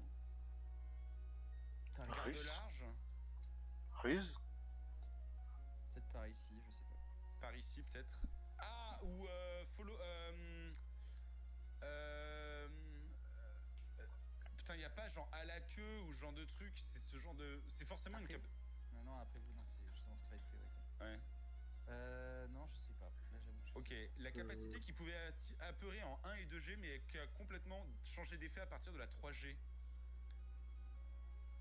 1 et 2G. Aucune idée. Capacité qui pouvait capacité qui pouvait apeurer en 1 et 2G, mais qui a complètement changé d'effet à partir de la 3G. pas. Je sais pas. Aucune idée. J'en ai sûrement entendu parler. Aucune idée. La puissance la plus faible de toutes les capacités à puissance fixe. Vacti. Puissance fixe. Ah non, Sonic Non, Boom. justement, c'est pas psy. Sonic Boom, ça inflige toujours 20. Ouais, mais fixe, je pense. Ouais, non, c'est bizarre. Bah, capacité à puissance fixe, Sonic Boom, 20 Ah, points mais de vie. Sonic Boom, c'est en français, c'est Sonic Boom, c'est sûr? Bah, je crois. Sonic Boom. Ah, c'est c'est avec Il y a pas un espace. espace. Ouais, mais non. Hein? C'est quoi cette histoire? Il y a des La capacités. capacité qui transforme les capacités de type normal en type électrique, c'est plasma. Ah, déluge plasmique. Déluge plasmique. Hein? Et. Mais on est nul ou. Ou alors c'est avec un K peut-être? Non, c'est bien ça. Déluge plasmique, capacité prioritaire Oui, c'est ça, en plus. qui convertit les capacités de type normal en type électrique. Avec une majuscule peut-être? Non, là, Deux c'est bizarre, majuscules parce que c'est attachées? ça, hein. Il a Peut-être dû en- mettre une faute d'orthographe, je pense. Plasmiqueux? Bon, celui-là on l'a. La capacité qui révèle le nom de tous les Pokémon de ton équipe. Hein? C'est quoi ça? Ah, baston. Ah, ça fait ça? Jusqu'en 4G incluse, ouais. Ah, oui, j'avais pas ça vu disait genre l'euphorie attaque et tout. Capacité que Gribouille ne peut pas copier. Ah bah facile, trou noir. Ah non, c'est Babil. Hein? J'avoue, je sais pas. Là. Je croyais que c'était Babil et trou noir. On voit les noms aura 11 qui peut cibler n'importe qui. Putain mais en 25 minutes pour faire ça, c'est trop dur. La capacité qui peut être neutre sans type sauf malédiction en all gen. C'est pas genre flamme ultime ou un truc comme ça? Non, ça rate. Double décharge? Non. La capacité qui rajoute une faiblesse à la cible. Pas rajouter un type. Mais Hein? c'est impossible! Oh là là, mais c'est dur. J'essaye d'en trouver des où on peut. En vrai, on les a Attends, une toutes. capacité qui a changé de type entre 1G et 2G, on doit pouvoir trouver ça. Ouais, il y en a plein, C'est morsure. juste le type ténèbres. Tornade, Ouais, c'est morsure, jet de sable et point karaté. Bien Ok. vu. Pas genre puissance quelque part, parce que c'est. Je cherche des attaques, tu sais, qui ont. Ouais, mais double décharge dans le doute. J'ai déjà écrit. Attends, la capacité dont la puissance a quadruplé depuis sa génération d'introduction. What? Quadruplé, C'est où, c'est beaucoup. Je sais même pas. Au-dessus de laser hasard. Ah ouais. Constriction? Non, mais non. Oh! Ah oui, mais c'était ça! Puissance fixe, genre de la puissance, mais c'était pas. Ah oui, d'accord, mais c'était pas dégâts fixe, c'était puissance fixe. Ah, mais j'avais pas compris. Nice.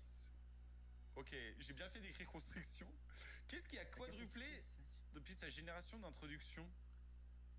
Bah, donc ça doit être une vieille attaque. Quadruplé? Charge, Non mais augmenter de quadruplé. puissance, mais pas quadruplé. Oh, vampirisme. Mais oui, bien Putain, je suis joué, trop fort. bien joué, bien joué. Arrêtez-moi, j'ai vu trop de tellement naze mouscoto avant. bandeau-choix. Oui, en plus, c'est que récemment dans un Nuzlocke, j'ai eu vampirisme sur un Poké Insecte, j'étais trop hype. Et en fait, C'est trop j'ai fort. eu- Sur Mega Ah Dardarnian? non, c'était à l'époque, c'était nul. Ah non, merde, ok. Très déçu. C'était quoi dans ton Soul Link? Ouais, je crois que c'était ça. Ouais. C'était en 5G. Du coup. Ouais, ça a changé la Attends, situation. la capacité qui permet à un Pokémon de s'attaquer lui-même Dans une situation précise. What? Il s'attaque lui-même. Bon, déjà, la bonne nouvelle, c'est qu'on a Qui s'attaque au moins la lui-même. moitié des points. Une capacité Oui, qui c'est s'attaque vrai. Et je lui-même. pense que C'est honorable, Déluge ça, Plasmique, on va en avoir d'autres. Oui, c'est ça. Je pense qu'on va en avoir d'autres. Je regarde d'autres pendant que tu réfléchis. La capacité non-vol et non-aura, onde qui peut cibler n'importe qui en combat trio. Ouais, mais essaye métronome. Ah ouais, métronome, ce serait pas idiot, non? Non, pas Non, métronome. Hmm. Capacité qui transforme les capacités. Ça, c'est des juges plasmiques. Les capacités qui rajoutent une faiblesse à la cible. Et qui pas rajouter un type, ils disent. Oh, ah putain, y a pas un truc qui rajoute une faiblesse feu ou un truc comme ça? Genre saupoudrage là? Nappage? Ah. Ah, peut-être, ouais. Ça me dit quelque chose. Le truc de Si, sucre ça me là? dit quelque chose. C'est peut-être poudre quelque chose, non? Poudre fureur. Non, poudre. Ah, je sais plus. Mais effectivement, je crois que c'est ça. Ça rajoute Un une truc faiblesse comme ça, feu. t'as j'ai raison. plus d'idée. Oh, il nous reste que 4 minutes, mec. Ok, Attends, repartons il y en a là. un forcément qu'on a raté. Oui, bien sûr. Alors, C'est pas les la Pokémon nouvelle qui ont le capacité plus de de capacité la offensive pomme là? à priorité positive, sauf que l'Orior. Mew, peut-être? Non. Priorité. Offensive à priorité positive. Ça doit être genre Capoeira ou un truc comme ça. Capoeira, Simiabras, il en a pas mal, non. Un Pokémon qui aurait genre Aqua Jet éclat glace et derrière du coup il a aussi Mac Punch ou un truc comme ça. Ouais, c'est pour ça, genre. Hmm. Un Pokémon Ah, sensé qui essaye peut apprendre l'attraction. Xiaofun. Mian Shao, peut-être? Xiaofun. Xiaofun. Non. Ouais, c'est dur ça. La méga évolution dont les statistiques ont augmenté en 7G. Oh putain, je le C'est à la savais. Kazam. À la Kazam, à la Kazam. Les- Ok. Bien joué. Allez. Oui, je me rappelais aussi. On va y arriver. C'est pas mal là, 24 sur 45. Ce serait bien d'avoir 25. Le talent qui remet à zéro les changements de stade de l'allié à l'entrée sur le terrain. Putain, mais c'est des trucs que je vois, mais le nom, c'est impossible. Les changements de stade de l'allié. Oh putain, c'est le. Ah, c'est. Le Pokémon qui fait ça, c'est Monsieur Rhyme. Il fait pas genre un haze en entrant Monsieur sur le Rhyme. terrain. Ah non, il enlève il enlève les murs. C'est les screens. Ouais, Il c'est enlève ça, les- merde. Ah non. Hmm. Le talent qui Attends, augmente mais la lui- défense de 50% sous champ herbu. Je sais Non, pas, mais ça, garde, c'est juste un nom, en fait. Je vois très bien, mais le nom. garde soleil. Oh, il reste que 3 minutes. On va y arriver, attends. Il y en a C'est au moins un compliqué. qu'on n'a pas vu. Ok, la vitesse minimale. Alors ici, là, la puissance de base d'explosion, hein, je peux pas le mettre parce qu'on a triché. Enfin, j'ai triché. Multiplicateur cumulé du stab, ça me semble bizarre. C'est Mais quoi? 6,5 ou. Ah, mais ça se trouve, du coup, faut aussi écrire comme tout à l'heure. Ah oui. 1, 2, 3, 4. Continue à Oui. réfléchir en attendant.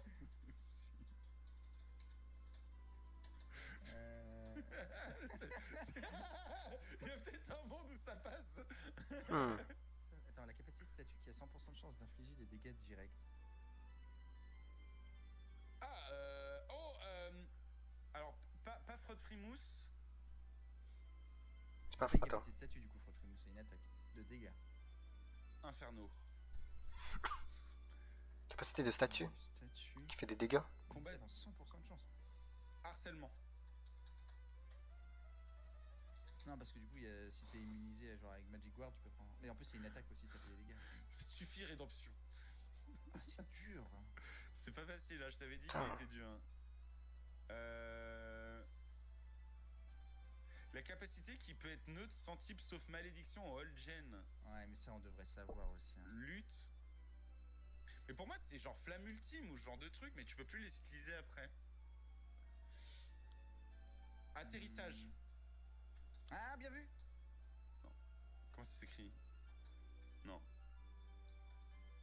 Il écrit. Ah ouais, c'est- j'aurais bien vu ça aussi. En fait, tu peux être de type neutre en ayant utilisé atterrissage, mais ouais. Mhm. Ouais, c'est vrai, c'est vrai, c'est vrai. Pokémon C'est vrai que tu... immunisé à lévikinésie, quoi que tu lui fasses auparavant. Ça, je vois pas. Ça doit être un gros légendaire moche là. Ouais, il doit Arceus, avoir un passif.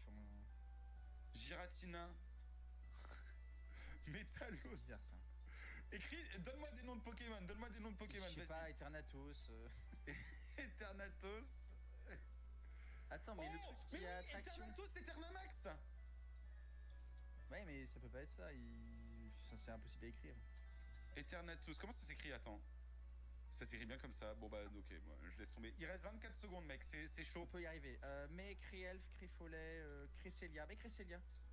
Créel, Cresselia, Darkrai, tant qu'on y est, hein, voilà, autant écrire des trucs. Hein. Mais Exploforce par niveau, c'est qui déjà? C'est Exploforce pas, par niveau. Shaofuin, justement. Attends, mais il y en a un, je sais que je l'ai joué il y a pas longtemps. J'ai écrit Shaofuin. J'ai vu Exploforce dans les attaques. Je crois que c'est sur Riolu. Run and Bun en plus. Oh, Ah, c'est fini. Ok, alors c'est parti. c'est qui? On a 24 sur 45 pour Ah, coup de l'instant. main, j'y ai pensé, j'ai pas dit, je suis con. Coup de main. Aïe, aïe, aïe, aïe, aïe. Hmm. Ok. Le multiplicateur cumulé du stab Terra 2,25. cristallisation plus adaptabilité, c'est 2,25. Je suis pas sûr, hein. Ah si, parce que adaptabilité ne doit pas être comptée par Terra cristallisation. Tu sais, il doit y avoir une arnaque comme ça. Non mais je suis désolé, la vitesse minimale nécessaire pour dépasser la distorsion, 1809. Comment on met 1809? Comment on écrit ça? Bah oui, Il c'est fallait que je 1809. compte. En fait, il fallait que tu réfléchisses à des trucs et je compte, tu sais. La valeur à laquelle les dégâts sont maximisés, 65 535. Mais le tien, c'est n'importe quoi, c'est n'importe quoi. Et la capacité de statut qui a 100% de chance d'infliger des dégâts directs force nature. Ah, mais Force nature. Un piège, parce que force nature, c'est jamais une attaque de statut. Ok, coup de main, priorité. La capacité qui pouvait apeurer en Balayage 2G mais qui a complètement changé. Balayage. Ah oui, c'est vrai, ça avait une chance de flinch, ça. C'était pas très fort, balayage. C'est low kick. Ah, ça, j'ai aucun Et souvenir. low kick, à l'époque, c'était 52 BP et 30% Ah bah, de je chance savais de flinch. Je l'ai su, mais j'avais oublié. La capacité qui peut être type neutre dans s'éveille après avoir utilisé double J'étais décharge. sûr que c'était avec double décharge. Ça, C'était sûr que Mais c'était ça, une pareil, on peut pas y arnaque. penser. On peut pas y penser, ouais. C'était une arnaque. La capacité qui permet à un Pokémon de s'attaquer lui-même, Draco Flèche, en ciblant un allié avec télépathe qui utilise intervention. Personne n'est Non, au mais courant oui. de What? cette interaction. Personne n'est au courant. La capacité non-vol qui peut cibler n'importe qui en combat trio. Flying Press. Flying Press. Non, mais c'est Ça, une ok, capacité faut connaître le vol. passif. Ah non, c'est une capacité combat. Combat. Flying Press, mais ça prend le type vol, quoi. Ouais. Oh Et après putain. ça, ouais, faut connaître le passif. C'est une capacité combat, j'avoue. La capacité contre, qui rajoute goudronnage, une ouais. faiblesse. Goudronnage. Je l'avais dit Ouais. que C'est ça bien rajoutait une faiblesse. Attends, il a mis Plasma Punch, il a écrit en anglais, du coup. Non, c'est Plasma Punch. Mais Déluge Plasmique, il l'a pas compté. Attends, mais Digital Plastic, c'est pas exactement ça. 알러지가 있다고 이 귀여운 댕냥이를 어떻게 해요? 지르텍이 En vrai, il y a 지켜줄게요. des trucs qu'ils savaient, mais ils ont pas eu les réponses. Alors attends, Déluge Plasmique. Déluge Plasmique. Est-ce qu'on Pour se moi, le c'est compte? exactement Je ça. pense qu'on se le compte, attends. Attends, vérifie. Capacité Il reste- prioritaire qui convertit les attaques, les capacités de type normal en type électrique. Bah oui. Plasma Attends, ou Punch alors c'est possède le l'inverse. même effet. Non, c'est bon, Plasma Ah ouais, bah Punch non, possède le même effet. Il a oublié. Ok, Non, on mais a on est 25. on est On a meilleur. 25. On est meilleur que le mec qui fait le quiz, Clairement, en fait, c'est ça le clairement. problème. Une capacité que Gribouille ne peut pas copier, sauf Gribouille elle-même et lui. Furidimension, second souffle. Dimension, second souffle, pluie terre astrale, crash option. Il y en a plein. Crash brûlant, crash toxique, crash magique, crash musclé. C'était sûr, oui. il y avait des trucs comme ça, Baby, c'est- les mimiques n'existent plus. Ah ouais, mais ça c'est. Ah oui, elle écrit en 9G spécifiquement. Ouais, effectivement. Ah, j'ai oublié. Ah, Mega Blaster, c'est. Putain, mais oui, on aurait pu l'avoir celui-là. Ouais, Mega Blaster, Bien on peut. sûr. Voilà. Un talent qui copie le talent d'un allié Ouais, ou tombé ça, fallait KO, se c'est rappeler du nom. receveur. Il Receveur. fallait se rappeler du nom, quoi. Toison herbu, je sais même. J'avais jamais entendu Toison herbu. Super dur. Et le talent qui remet à Breuvage 0, c'est suspect. breuvage suspect. Ah oui, le talent de Flagados de Galar, je crois. De Roi Gadot de Galar. Ok. Ok. Ensuite, un Pokémon immunisé à l'Ivikinésie. Attends, C'est mais vrai, quoi Topic. Topiqueur et Pourquoi, du Triopiqueur, je me rappelais. Parce que c'est du sable, ils sont dans le sol. Ok. Et méga ectoplasma, par contre, je savais pas. Topiqueur et Triopiqueur, Oh, je mais attends, mais savais. c'était Capoeira, je l'ai dit! Je l'ai dit que c'était Capoeira! Ouais, et je l'ai écrit. Je crois que Tu l'as pas mal écrit. j'ai mal écrit. Mais on se le compte quand même, du coup. Oui, on se le compte. Je l'ai écrit avec un I, je crois. J'ai écrit Capoeira. Ah, ok, ouais, il me semblait. Ah oui, voilà, je savais pas. Ok, on se le compte. Donc on est à 26. Ah, ça me rassure. Parce que je me Pokémon disais sans qu'il sexe était- qui a pu apprendre attraction. Staros, Starry, Exagel, Météno et Sinistré. Bon, on Ok. va pas trouver. Oh, Yveltal, tu vois, j'aurais jamais sorti Yveltal. Ah ouais, moi non plus. Je savais pas qu'il apprenait Exploforce par niveau. En vrai, franchement, quand tu regardes les réponses, je trouve que la plupart des trucs qu'on n'a pas eu, c'était extrêmement dur. Oui, c'est vrai. Extrêmement dur. Ok, donc on a 20. Avoir coup de main. Coup de main, c'était. C'est pas mal, hein, franchement, Ouais. par rapport à C'est possible à avoir. Ouais, de certaines questions, ouais. Je pense il y en a vraiment. Bon, alors, on aurait pu Like. avoir coup de main. On aurait pu avoir l'explosion si j'avais pas été trop rapide. Mega Blaster. C'est ma faute. Balayage, je pense pas que j'aurais trouvé. Dans S'éveille non plus, Dracoflèche. Flying Press. Tout le reste. Goudronnage, j'aurais pu trouver parce que j'avais l'attaque dans ma tête. Bah ouais, mais il y en a plusieurs comme ça. Par exemple, receveur, en fait, je vois très bien le talent, Ouais. je vois comment ça marche et tout, mais le nom en français, c'est super dur de le rappeler. Franchement, Punaise. Franchement, ils ont pas été nuls. Là. Moi, j'ai trouvé juste Tatami Geishi. C'est ça le nom? Tatami Geishi. J'ai juste trouvé ça. Attends, oui. C'est quoi ça, team? Ok.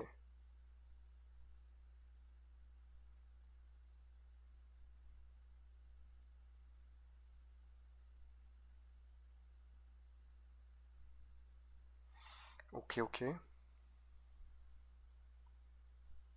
qu'il y a d'autres trucs qu'on pourrait regarder?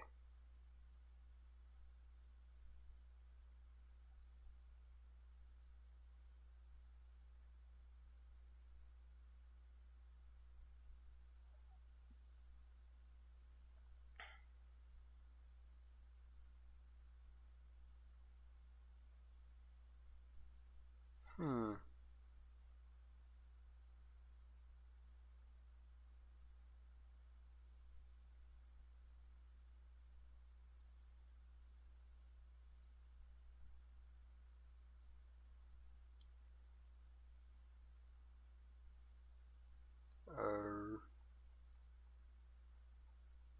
Ok.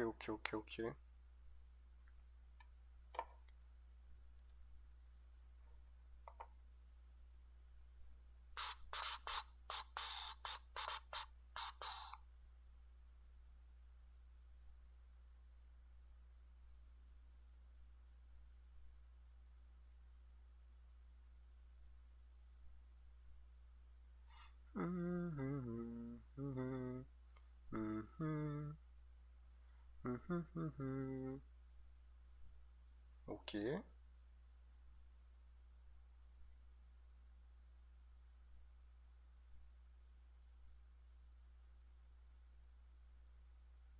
Il a plusieurs chaînes, je savais pas que Filtron il avait plusieurs chaînes.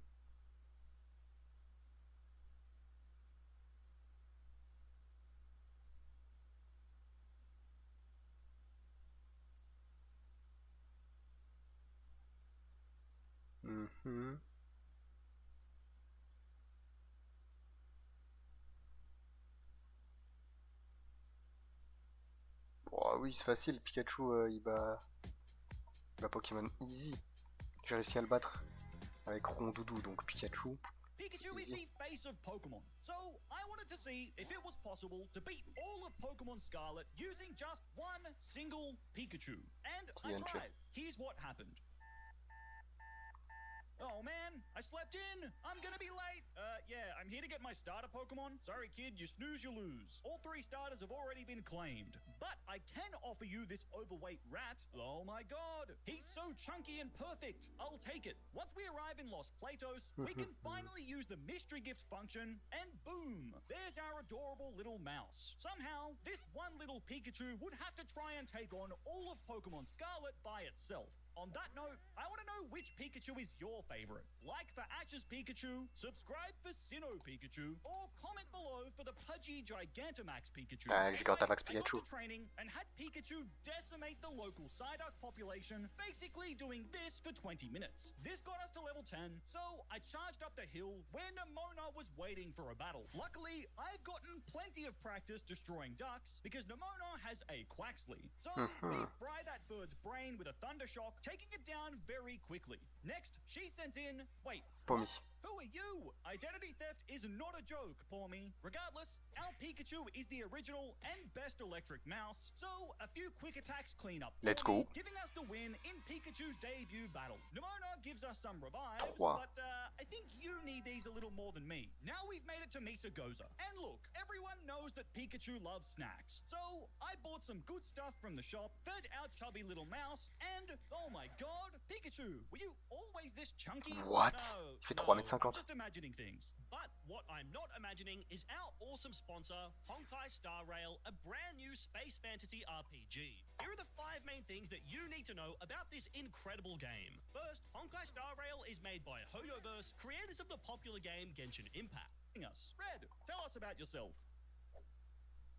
You don't talk much, huh? Once we're given our quests by Nemona, Arven, and Cassiopeia, Pikachu and I are finally free to explore Paldea. After utterly frying some more birds out of the sky, we made our way to Cortondo for the first gym. For our gym Il y a des badges qui vont être compliqués. Merci. My Pikachu ate the Il n'y a olive. pas des types That's sols. okay. We always keep a spare just Si. in. Fine, you passed. Attends. Just get that Pikachu out of here. Now Attends, y a un we'll type take sol our first gym, and dans le this jeu? is where we get to show off that our Pikachu is special. Because the mystery gift Pikachu has these balloons, making it a flying Terra type. Oh, While ça c'est this is stylé. an insanely good Terra type for Pikachu, I've decided to make this challenge even harder by banning the changing of my Terra type. So, our flying Pikachu will have to stay as a flying Pikachu for the entire run. And to make things even better, Attends. our Pikachu Il y a quoi? Il y a also plante. knows the move fly. Il y a trop de trucs avec... How our chunky rat is capable of Il y a flight, but plante. somehow he defies all known laws of physics. Insecte. And this is bad news for Katie's bug types, who are all weak to fly. C'est quoi les badges? So, Normal. our soaring Pikachu can bombard her bugs with fly for enormous damage, cleaning up her entire team without much trouble. Électrique. That's our first badge, and while it was straightforward, we have some insanely Ouais, tough je sais fights pas. on the horizon. Damn, you've got a big Pikachu Poison, too. ouais, The first poison. of our tough battles is against the Crab King, Claw. This guy hits so hard, and Pikachu is so frail. The end result is that we were absolutely crushed within just a few turns. After also losing my second attempt to a critical hit, it was clear that this challenge was not going to be easy. And it's made even harder by the fact that I'm not allowed to use any items from the bag in battle. So we were gonna need some big brain strats. This time, I have Pikachu use Charm, which partially lowers Claw's attack. 2 of these turn Claw from a demonic crab overlord into a cute little crustacean. After a nasty plot to boost my special attack, we hit Claw with the Uwu Nuzzle, leaving it Snuzzle. paralyzed. With this combo, Pikachu's Electro Balls do enormous Oh damage, my with God. 2 of these balls taking down the giant crab. I think my Pikachu is a little too big for the camera. That's our first Titan defeated, so now we can move on to the next gym Plante, in ça peut être Artisan compliqué, hein. Town. Since this Après, one non, uses il a grass types, une it attaque was vol, non? time for our Pikachu to once again take to the skies. And to help our chances, I bought Sharp a sharp beak to boost our flying moves. Although the idea of a Pikachu with a sharp beak is absolutely cursed. So, with our flying Pikachu, we faced off against Brassius. His first 2 grass types are pretty pathetic, so Pikachu can take them out with one fly, crushing both of his tiny plants. But Brassius' Sudowoodo is a serious threat. It knows Rock Throw, meaning that if I Terra into a flying type, Pikachu is going to be crushed by rocks. So, I don't Terra and just go for Fly, but this barely does anything, and Ah ouais. Trailblaze from Sudowoodo hits my frail Pikachu like a truck. I have no choice but to Terra, allowing me to hit a boosted Fly, but it's still not enough. Pikachu tue is on pas. the brink of death as Sudowoodo charges up a devastating devastating rock throw, Zamis. but Pikachu dodges it like Ah an là là là là absolute là là. hero. La Helps chatte. me land one final Mais bon, flying des fois, t'as attack, besoin d'un peu de finishing chat. des fois. Sudowoodo and giving us an incredibly lucky badge number 2. My Pikachu must have inherited Ash's plot armor because that was insane. But if we needed that much luck just to beat the second gym, I'm really worried about how we're going to stand a chance against full teams of powerful Pokemon. But that's a problem for later. For now, the next Titan is the Flying Titan, and if there's one thing that Pikachu's good at, it's frying birds with electricity. So, Chef Pikachu stepped into the kitchen and cooked Bombardier with a barrage of high-voltage electro balls. C'est pas, après, This is one of the herbs I need to heal il my va galérer nerves. contre les types, tout ce qui est Does feu, Pikachu just eat my herbs? feu, I think sol those et tout herbs ça. somehow made you even Ah si? bigger. Est-ce Just qu'il up va... ahead, Ouais, we si, il arrive peut at the galérer. first team starbase, and these star bosses are a nightmare in every challenge run that I try. But I believed in my Pikachu, and we had to try. So we stepped up to Gyakumo, or as he's known in Korea, DJ Bad Boy. Very edgy. This battle was going really smooth, as I was DJ able Bad to Boy. max out my special attack with nasty plots against his Pawniard. I can then take out Pawniard really easily with Electro Ball, but Okay. the Starmobile that follows is a much bigger threat. Even with +6 special attack, my Electro Ball still What? can't do enough, as Pikachu is crushed by Snarl. We had lost again. So I made a new plan that revolved around a new move. Draining Kiss, which, yeah, Pikachu can actually learn for some reason. With my new kissing abilities, this time things would be different against Gyakumo. Just like last time, I have Pikachu max out its special attack before KOing Pawniard. But this time, against the Starmobile, I use Draining Kiss, which not only does big super effective damage, but Draining Kiss also restores my health in the process. This deadly combo allows Pikachu to survive just long enough to land 3 attacks, giving the Starmobile the kiss of death. See you Okay. later, DJ Bad Boy. After Pikachu fried the brains of more ducks, we made our way to Levincia for the next gym. Ça va être Mother chaud. forces us into a battle, and I just love how my big Papa Pikachu ascends What? from the ground like some kind of final boss zombie. Oh god, it's you again. Pikachu, give this imposter the kiss of death. After Pikachu does what he does best, electrocuting another duck, we'd crushed Nemona and can move on to the third gym. Ça peut Ew, être compliqué. extremer. Imagine being a content creator. How cringe would that be? Oh my god, another Pikachu clone. We're about to be so rich from all these identity theft lawsuits. You would expect this gym to be an epic 4v1 showdown between electric types. However, Iono leads with a tiny electric bird who is literally useless against my chonky Pikachu. This gives me the chance to easily Okay, max he's boost, out he's Pikachu's boost. special attack with Nasty Plot. From here, our Chunky Chew can easily wipe through Okay, Iono's okay, first okay. 3 Pokemon with some deadly draining kisses. Mais le The dernier. electrified Miss Magius is last, and while it does confuse Pikachu, it should also be pretty easy to deal with as long as we don't hit ourselves. Of course that happens with my luck, and Pikachu falls as a Aïe, result. aïe, aïe. Okay, we were really unlucky there, but surely this time we'll be able to... Never mind. Next attempt, and... Stop hitting yourself! Eventually, I had the tiniest crumb of luck as Pikachu stopped being a derpy oaf and finally landed the 3 draining kisses Okay. needed to slay Miss Magius, giving us an incredibly frustrating third badge. Now go and smash that subscribe button. Yeah, or else. That battle sucked, but fortunately, our next one against the giant Ça va bossy être Ghost très Worm très Titan chaud. Il est is juste much assis après. simpler. Pikachu can use Charm to nerf its attack into the dirt before getting the job done by slapping it across the face with a barrage of Pikachu's Electro Balls. Ah, finally another Herba Mystica. Now I can heal my beloved Mastiff and... Again, Dans are you le... kidding me? I can't Oui, il y a un help type it. sol, il y a un type Pikachu's sol. a chunky Le... growing boy. Ah, c'est Roche? And in Non, case c'est you Sol. haven't noticed, our Pikachu is Dans le conseil des insanely 4. talented because not only can it fly, but our boy can also surf, which means that this surf TM is going to be incredibly useful as next we have to take on the fire type team Star Boss. And I got utterly destroyed over and over again. I couldn't even make it past Mella's Torkoal. This challenge was getting rough, but I still believed in my chunky mascot. So instead, I decided to take on the 4th gym since Kofu's water types are a much better matchup. Alright Red, did you buy me that rare seaweed like I asked? I did, but then Pikachu ate it. Ugh, I'm gonna cook that rat if it's the last thing I do. This is a crucial part of the challenge because here we can find ourselves the Thunderbolt TM, Pikachu's iconic powerful moves. And this would be the Le key meilleur to move. beating Kofu and his one singular... We have got to the point where literally anybody can build a fully working app without knowing how to code. Excuse-moi. This is brow because after setting up a single nasty plot against Kofu's Veluza, our supercharged Super Mouse goes absolutely wild, electrocuting every single one of Kofu's water types with a deadly barrage of thunderbolts. We fried the big man down to size, giving us a clean 4th badge. Things had been going well, but Pikachu had some seriously difficult challenges in front of us, including 2 teen star bosses and a ground type Titan who absolutely horrifies me. I know from previous attempts that Mela just destroys us, but now I have a new plan, and it involves some real villainous behavior. After teaching Pikachu the move Thief, I have my yellow mouse cannibalize his own kind, using Thief on a million Pikachu until pour essayer d'avoir la balle, enfin light ball. Yeah. Gladly swipe. This item Ça, is c'est cheaté. massive for us. It only works with Pikachu, and it gives us a 50%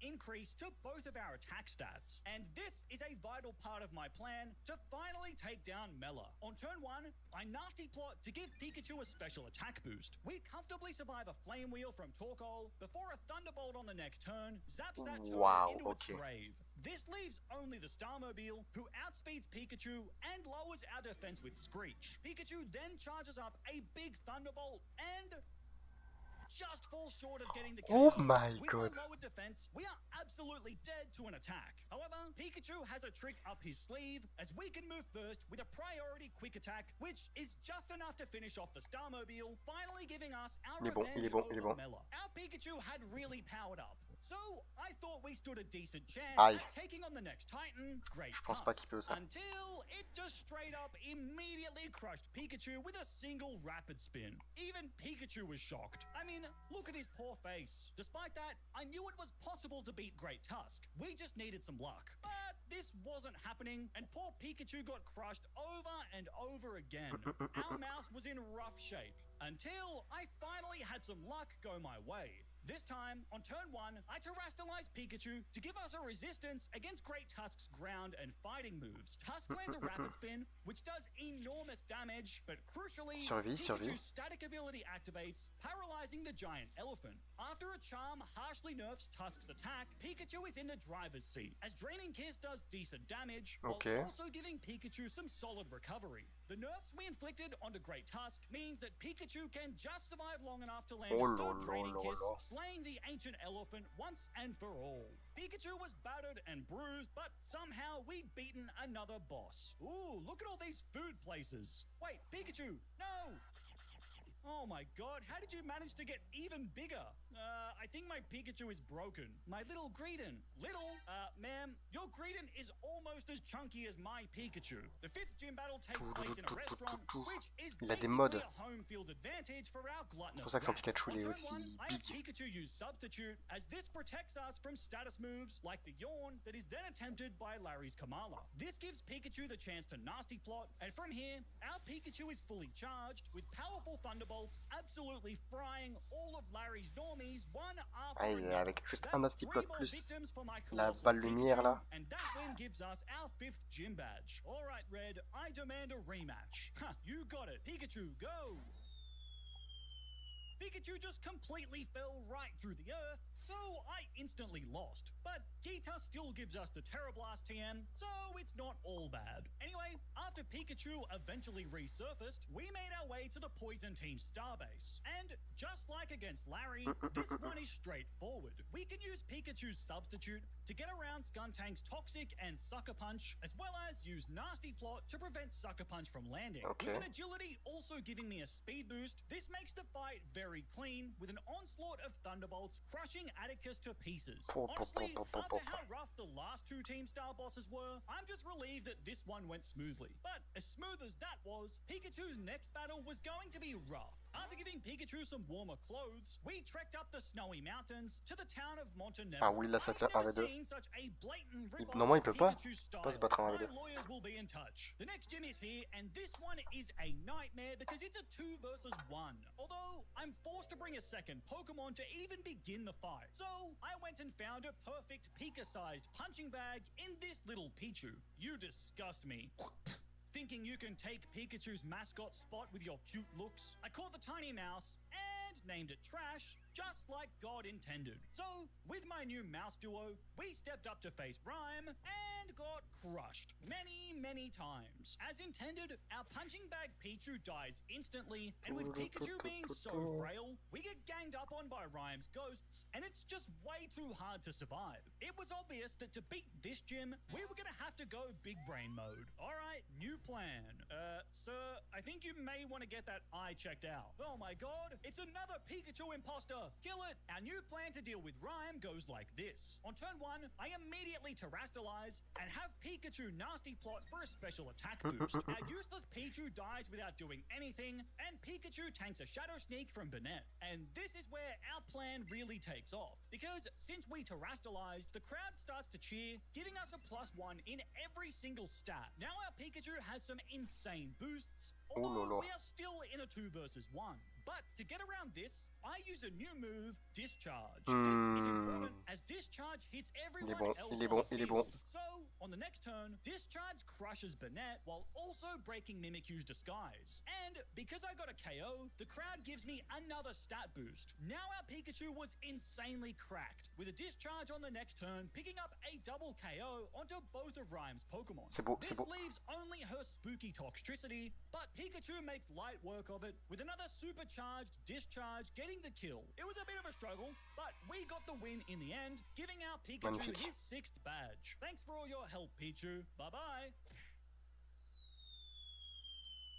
Pikachu had gotten a lot stronger since our journey started, and we were building up some real momentum. But we had some insane fights on the horizon where Pikachu would have to solo all teams of powerful Pokemon. Things were about to get much harder for our chunky yellow rat. But before that, we had the final 2 gyms to contend with. So our next stop was Alphanata to try and earn the Psychic Badge. After being absolutely embarrassed by Nemona's Lycanroc, we have to take the gym test. Alright, Red, show me an angry face. Okay, how about a happy face? Okay then. Pikachu, show me a surprised face. The gym leader, Tulip, uses powerful psychic types, and we need an absurd amount of luck to even stand a chance here. Tulip's big psychic giraffe is a physical pest, so we immediately hit it with Charm to nerf its attack. Luckily, it just sets up a Reflect, which is literally pointless. This guarantees that I can survive just long enough to set up 2 nasty plots on my chubby mouse. With +4 special attack, we can easily clean up Farigiraf with Thunderbolt, as well as the waifu bait Gardevoir that follows. With this much HP, I'm not in range of a quick attack, so Pikachu can also take care of Sparthra. This leaves Tulip with only her Florges, but this thing is incredibly bulky, and even at +4 special attack, Thunderbolt won't be enough to take it out. So I have to furiously pray to Lord Helix for good RNG as I click Thunder, which thankfully connects, doing just enough damage to zap Florges into its brain, giving us a very lucky penultimate badge. Can I get some prayer emojis in the chat to praise and thank Lord Helix? Oh god, you are tiny. I'm pretty sure my gluttonous Pikachu could swallow you whole. Anyway, from here, we don't slow down, as right away, we head to Glaciato in search of our final badge. And as we stepped up to Grusha, I was hoping that this would be an easy fight, until our Pikachu was instantly demolished by a blizzard, Grusha's very first Pokemon. It wasn't even close. It's just never easy with you, is it? Once again, I was gonna need some help from our fossil friend in the sky. On turn 1, I set up a nasty plot as Frostmoth uses Tailwind. This doubles the speed of Grusha's Pokemon for 4 turns, and I absolutely need to stall this out. Protecting gets me through the 2nd turn, but on the 3rd turn, I just have to pray that Frostmoth misses its Blizzard, and thank Lord Helix This lets me survive the 3rd turn, while also getting up another nasty plot. One more Protect could stall out the final Tailwind turn, meaning that Pikachu is now back to being the fastest on the field. With all that luck, now Pikachu is ready to roll, with our boosted Thunderbolts crushing Grusha's Pokemon, brutally electrifying them until they're melted down into a mere puddle. Once again, thank you Lord Helix for blessing us with our 8th and final badge. Hurry up and get to my rank. I'm itching for a battle of equals. Equals? I only have a fat rat. How is this a battle of equals? But before the Pokemon League, we still have some tough battles to take care of. And first up is the final Titan, Dondozo. It may be a giant whale, but we have a giant rat. Since Dondozo is a water type, Pikachu can easily fry the oversized fish with a few Thunderbolts. Then we have to take on the undersized fish Tatsugiri, who's so Tatsugiri, small ça that you va. can't even see it from behind Pikachu's chunky frame. Tatsugiri is a bit more problematic since it's a water dragon, meaning it isn't weak to electric. So instead, I have Pikachu use Draining Kiss, which is good against dragons, while also giving me that sweet, sweet recovery. This works perfectly as it lets Pikachu survive multiple hits, hanging around just long enough to give Tatsugiri one last kiss of death. Okay, these camera angles are really way too zoomed in. Damn. Finally, the only remaining Herba Mystica. This is the key to healing my beloved Mabosstiff. Allez. Did your Pikachu just, yep, I'll kill you! Gotta run! We'll deal with Arben's murderous intentions later, but for now, we have 2 more Team Star bosses to deal with. Ça va être chaud. Alright, Pikachu, Combat let's go est over fait. there. Oh my god, why are you so big? I think all that Herba Mystica is turning you into a Titan, Pikachu. I see the grunts have been dealt with. Yep, we handled it very peacefully. Ortega and his fairy types are tough. We're outnumbered 4 to 1, and Pikachu is only a few levels higher than his Pokemon. I didn't think that we stood much of a chance as is, but little did I know, this battle was going to be insane. Talk about underwhelming. I was expecting someone a little more beefed up. I'm pretty sure my Chonky Chew is as beefy as they come, thank you very much. If we want any chance against Ortega, we have to set up against this huge power Azumarill. I nasty plot on turn 1, and thankfully, Azumarill misses its play rough. Then, on the next turn, I get another nasty plot in as Ortega uses Charm, which does literally nothing to me. After a third nasty plot, Azumarill finally connects with a huge Aqua Tail, and Pikachu 2 just HP. survives Ah on la 2 chatte. HP. We got so lucky to even make it this far, but I need to recover some health, so use Draining Kiss, but just fall short of finishing Azumarill. However, the HP I recovered is just enough to let Pikachu barely survive 1 more Aqua Tail. Pikachu is hanging on for dear life, but 1 more Draining Kiss can finish Azumarill, and thankfully, it only takes 1 more to KO the Wigglytuff that follows, bringing our Pikachu back to full health. At the moment, I'm still slower than the Starmobile, so as Dashbun emerges, I use an agility to boost my speed. We're then hit by a big play rough, and once again, Pikachu Il survit à ça. Our yellow mouse was clutching up. From here, a Draining Kiss just doesn't finish Dashbun, but after tanking 1 more play rough, the delicious-looking puppy goes down on the following turn. This leaves only the Starmobile, and Pikachu is not in good shape. Although, thanks to our speed boost, Pikachu is faster, and we can land another Draining Kiss for solid damage, while also bringing us back to full health. We're hit by a Steel Roller, but Pikachu tanks it like a champ, and at this range, 1 final supercharged Thunderbolt is all it takes to send that giant car to the scrap heap. We had so many close calls there, but somehow our chunky hero clutched up for the win on our very first try. How could I lose? Ortega, you were up against Gigachu plot armor. You never stood a chance. That battle was insane, and now there's only 1 more Team Star boss. But Eri and her fighting types are easily the toughest of the lot. She has a stacked roster, but we have a secret weapon in the form of our flying Pikachu. Even with our winged rat, this is still an insanely tough fight though. Her Toxicroak lead is too strong to set up against, and we just got clapped over and over again by poison jabs. This stupid frog was making things very difficult. So 상단을 약탈하는 길을 선택할 수도 있다.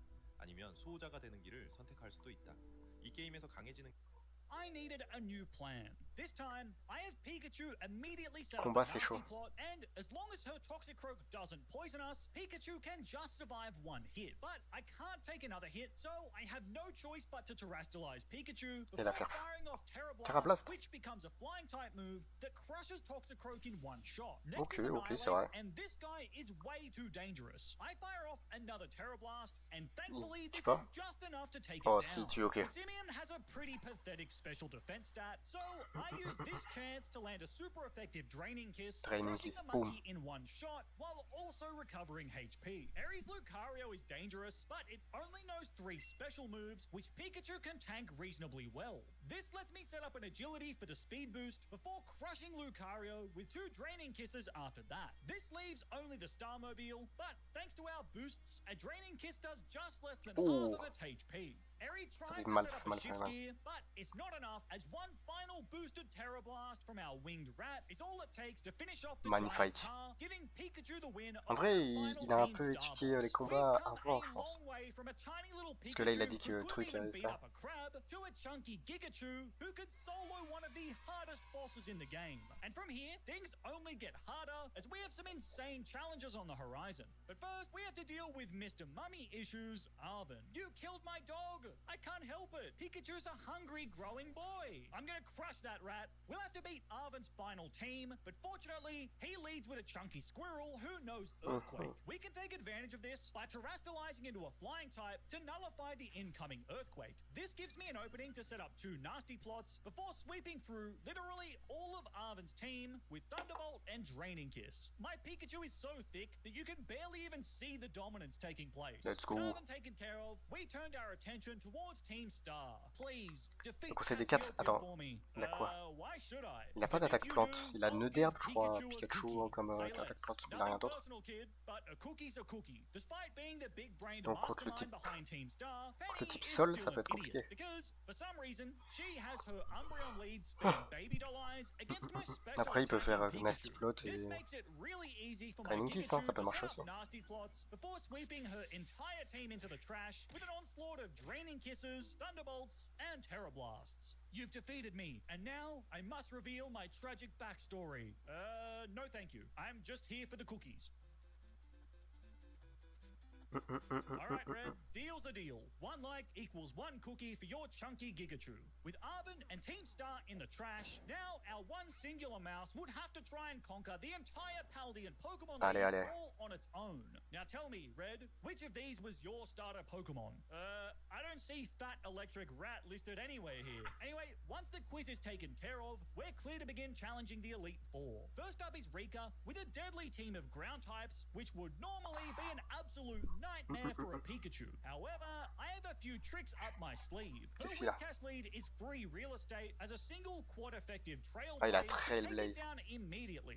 This brings out Donphan, which is by far the biggest threat on her team, since it knows Earthquake and can't be taken out in one shot. Since I know an Earthquake is coming, my only option is to terastallize and hit another Trailblaze to break the sturdy. Thanks to my Terror, Okay. I dodge the incoming Earthquake, then on the next turn, Pikachu once again pulls out Ah, il his a Surf. Surfboard, with a Surf absolutely crushing Donphan on the spot. And from here, our Pikachu kept catching waves, as Surf is enough to crush both Camerupt as well Bah as non, the Doug c'est vrai que Trail Pikachu l'a that Surf, follow. j'avais oublié. Although last is a very derpy and very chunky Clodsire. I can't surf on it since it has the water absorbability, but I Trailblaze. can still kiss it, and a few draining kisses are all it takes to wipe away that poisonous oath. That's Rika defeated, and it's insane that a Pikachu could somehow solo a ground type trainer. Pikachu, sorry about, making you kiss that. But things don't get any easier, as next up is another deadly trainer. C'est la Poppy. petite. Acier là. She's so tiny that she wouldn't even be an entree for my giant Gigachu. Her steel types are insanely tough, so to stand any chance, we're gonna have to whip out the cheese. Poppy leads with this giant metal elephant who knows high horsepower. So, like usual, we Terra into a flying type to make the ground move miss. However, here is where things get evil, because now I use Encore, a move Oh, that forces my oh, il est opponent to bon, keep il est using bon, the il est bon, same il est bon, move il est as the bon. last turn, which means that Copperaja will be locked into high horsepower, which doesn't even hit my flying rat. Pikachu is big, but he's also got a big brain too. This plan makes it free for me to max out my special attack with Nasty Plot before electrocuting Copperaja into the dirt. Annoyingly, Poppy's Magnezone is next, and it survives a hit as well as sets up Light Screen. I need that screen gone, so I Encore again, locking Magnezone into Light Screen, which fails since one is already up. This lets me stall out the Light Screen, so now I can safely take Magnezone out. Okay. Poppy's Corviknight and Bronzong both go down to a single supercharged Thunderbolt, leaving Poppy with only Tinkaton. Tinkaton. The Steel Bonkinator somehow survives a hit, Il before survit. hitting me with a super effective Stone Edge, and Non. Pikachu just hangs on before one Il last survit à, Thunderbolt il can survit à un fly Stone Poppy's Age. final Pokemon, Ça, c'est giving chaud. us an insanely tough clutch win. But our next fight is a lot simpler, and I'm about to put the L in Larry. He uses flying types. I have an electric type Gigachu. You can guess exactly how this went. We thunderbolted all over his birds, shooting them out of the sky one by one with 1,000,000 volts, quick and clean.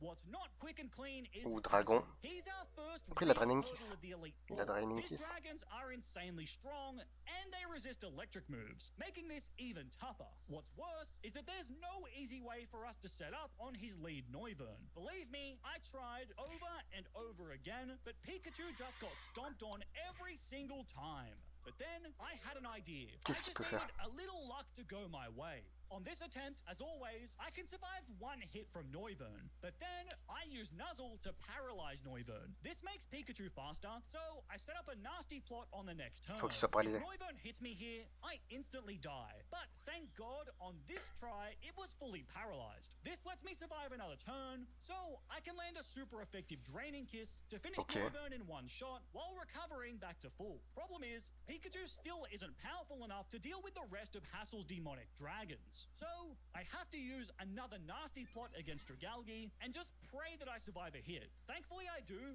but Pikachu Il est empoisonné. is in the Aïe, aïe, aïe. process, which makes this really tricky. Draining Kiss does just over half to Dragalge, and the recovery we get is just enough for Pikachu to survive a hit, but the poison damage leaves us on only 5 HP. Our Il est dans la Pikachu merde. is on the brink of death, but one more Draining Kiss finishes Dragalge, giving us enough recovery to survive the poison. Est-ce qu'il And pourra- since the rest of Hassel's dragons are all weak to Fairy, our speedy mouse can give all of them the Kiss of Death with some boosted Draining Kisses sweeping through the rest of Hassel's bah, dragons. Finally giving c'est passé, Pikachu c'est passé. the win over the last Elite Four member. Yeah, our one single Pikachu just beat the entire Paldean Elite Four. Pikachu was on an absolute tear, but the job wasn't done yet, because now we had to take on the champion. It was a showdown between the face of the Est-ce que ça peut franchise vraiment and marcher? the newest champion.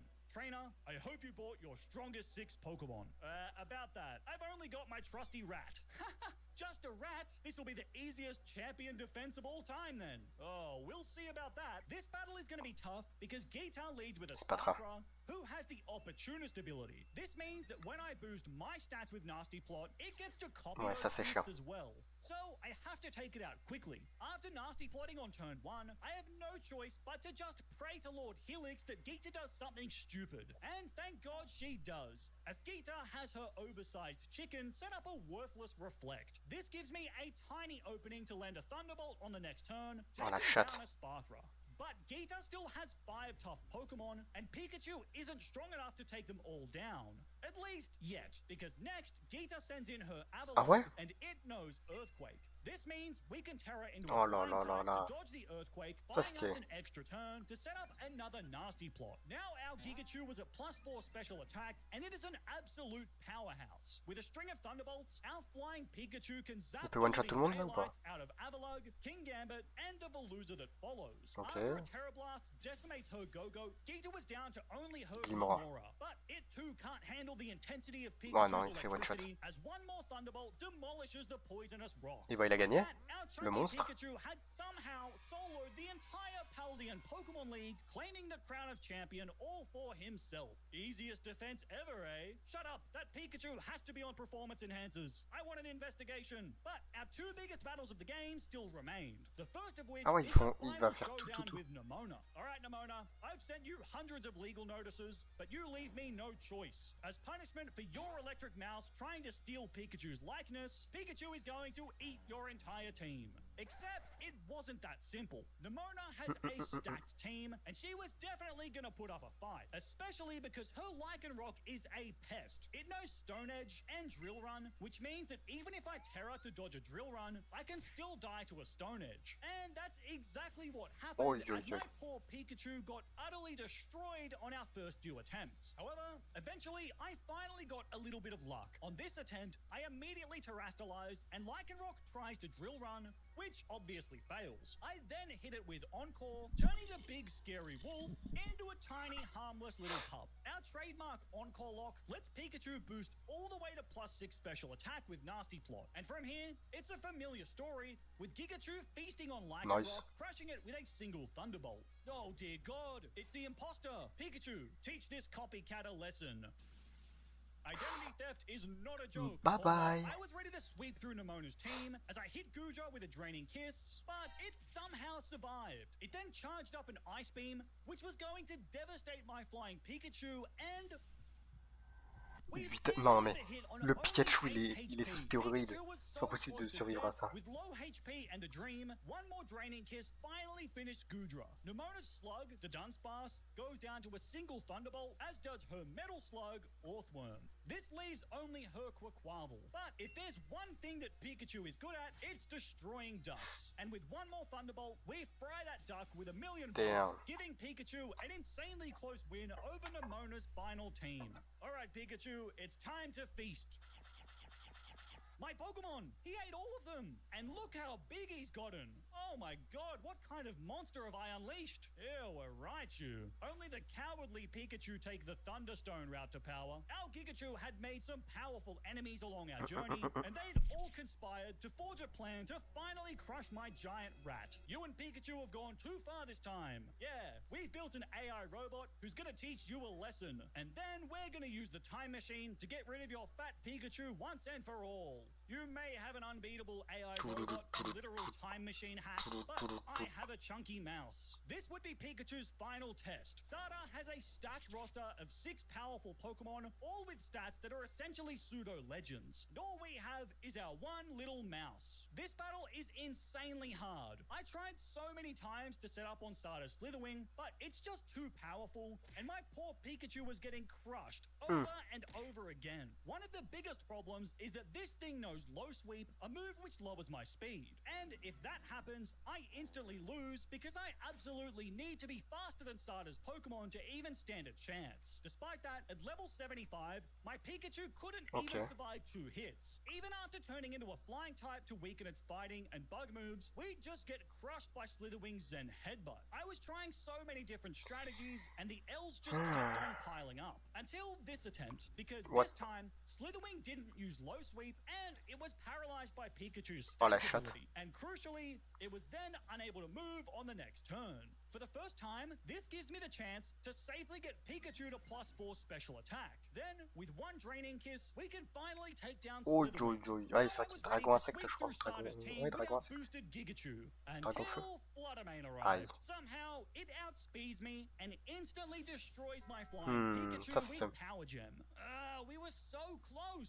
I hate you, stupid speedy ghost. I needed so much luck to even make it past Slitherwing, only to get decimated by Sada's very next Pokemon. Est-ce qu'il peut réussir? Oui, je pense. Desperately needed a speed boost, so I gave it a timid mint to change its nature. Once again, I was back in RNG hell, losing attempt after attempt, usually due to Slitherwing lowering my speed. But I was determined to take Pikachu all the way. So, after raising Pikachu to level 80, I kept on trying, despite constantly losing. But I just needed one lucky attempt to go my way, and little did I know, Lord Helix was about to bless us. On this attempt, I immediately terrestrialized and set up a nasty plot like usual. Slitherwing hits me with a lunge before I use another nasty plot to get Pikachu to +4. Slitherwing then charges up its Zen Headbutt, and Pikachu just survives this time, only 15 HP. A super effective draining kiss on the next turn destroys Slitherwing, while also giving us nearly all of our HP back. This brings out the deadly Fluttermane, but thanks to my timid nature, I just outspeed the spooky ghost, crushing it with Thunderbolt. Against Sandy Shocks, Pikachu whips out his surfboard for one last time, surfing all over the prehistoric magnet for a quick KO, before Screamtail also falls to a Thunderbolt. Sada's Brute Bonnet is next, and this sussy Pokemon does huge damage with a priority Sucker Punch, but a draining kiss takes care of business. C'est vrai qu'il est ténébreux. Only Roaring Moon remained, but this thing is 4 times weak to Fairy. So, with one last draining kiss, our Gigachu gives this dragon the almighty kiss of death. Il l'a fait. Sada was defeated, and our one single chubby Il l'a Pikachu fait, les gars, il l'a had fait. Pokemon Scarlet all by himself. Jump into this video next for more Le monstre. Le monstre. Bon, par contre, là-dessus, les gars, moi, je vais vous laisser là-dessus. Je vais vous laisser là-dessus. Hop. Je vais vous laisser là-dessus. Je vous dis, passez une bonne journée, une bonne soirée. Merci d'avoir regardé. Et je vous dis à toutes. Bisous, ciao.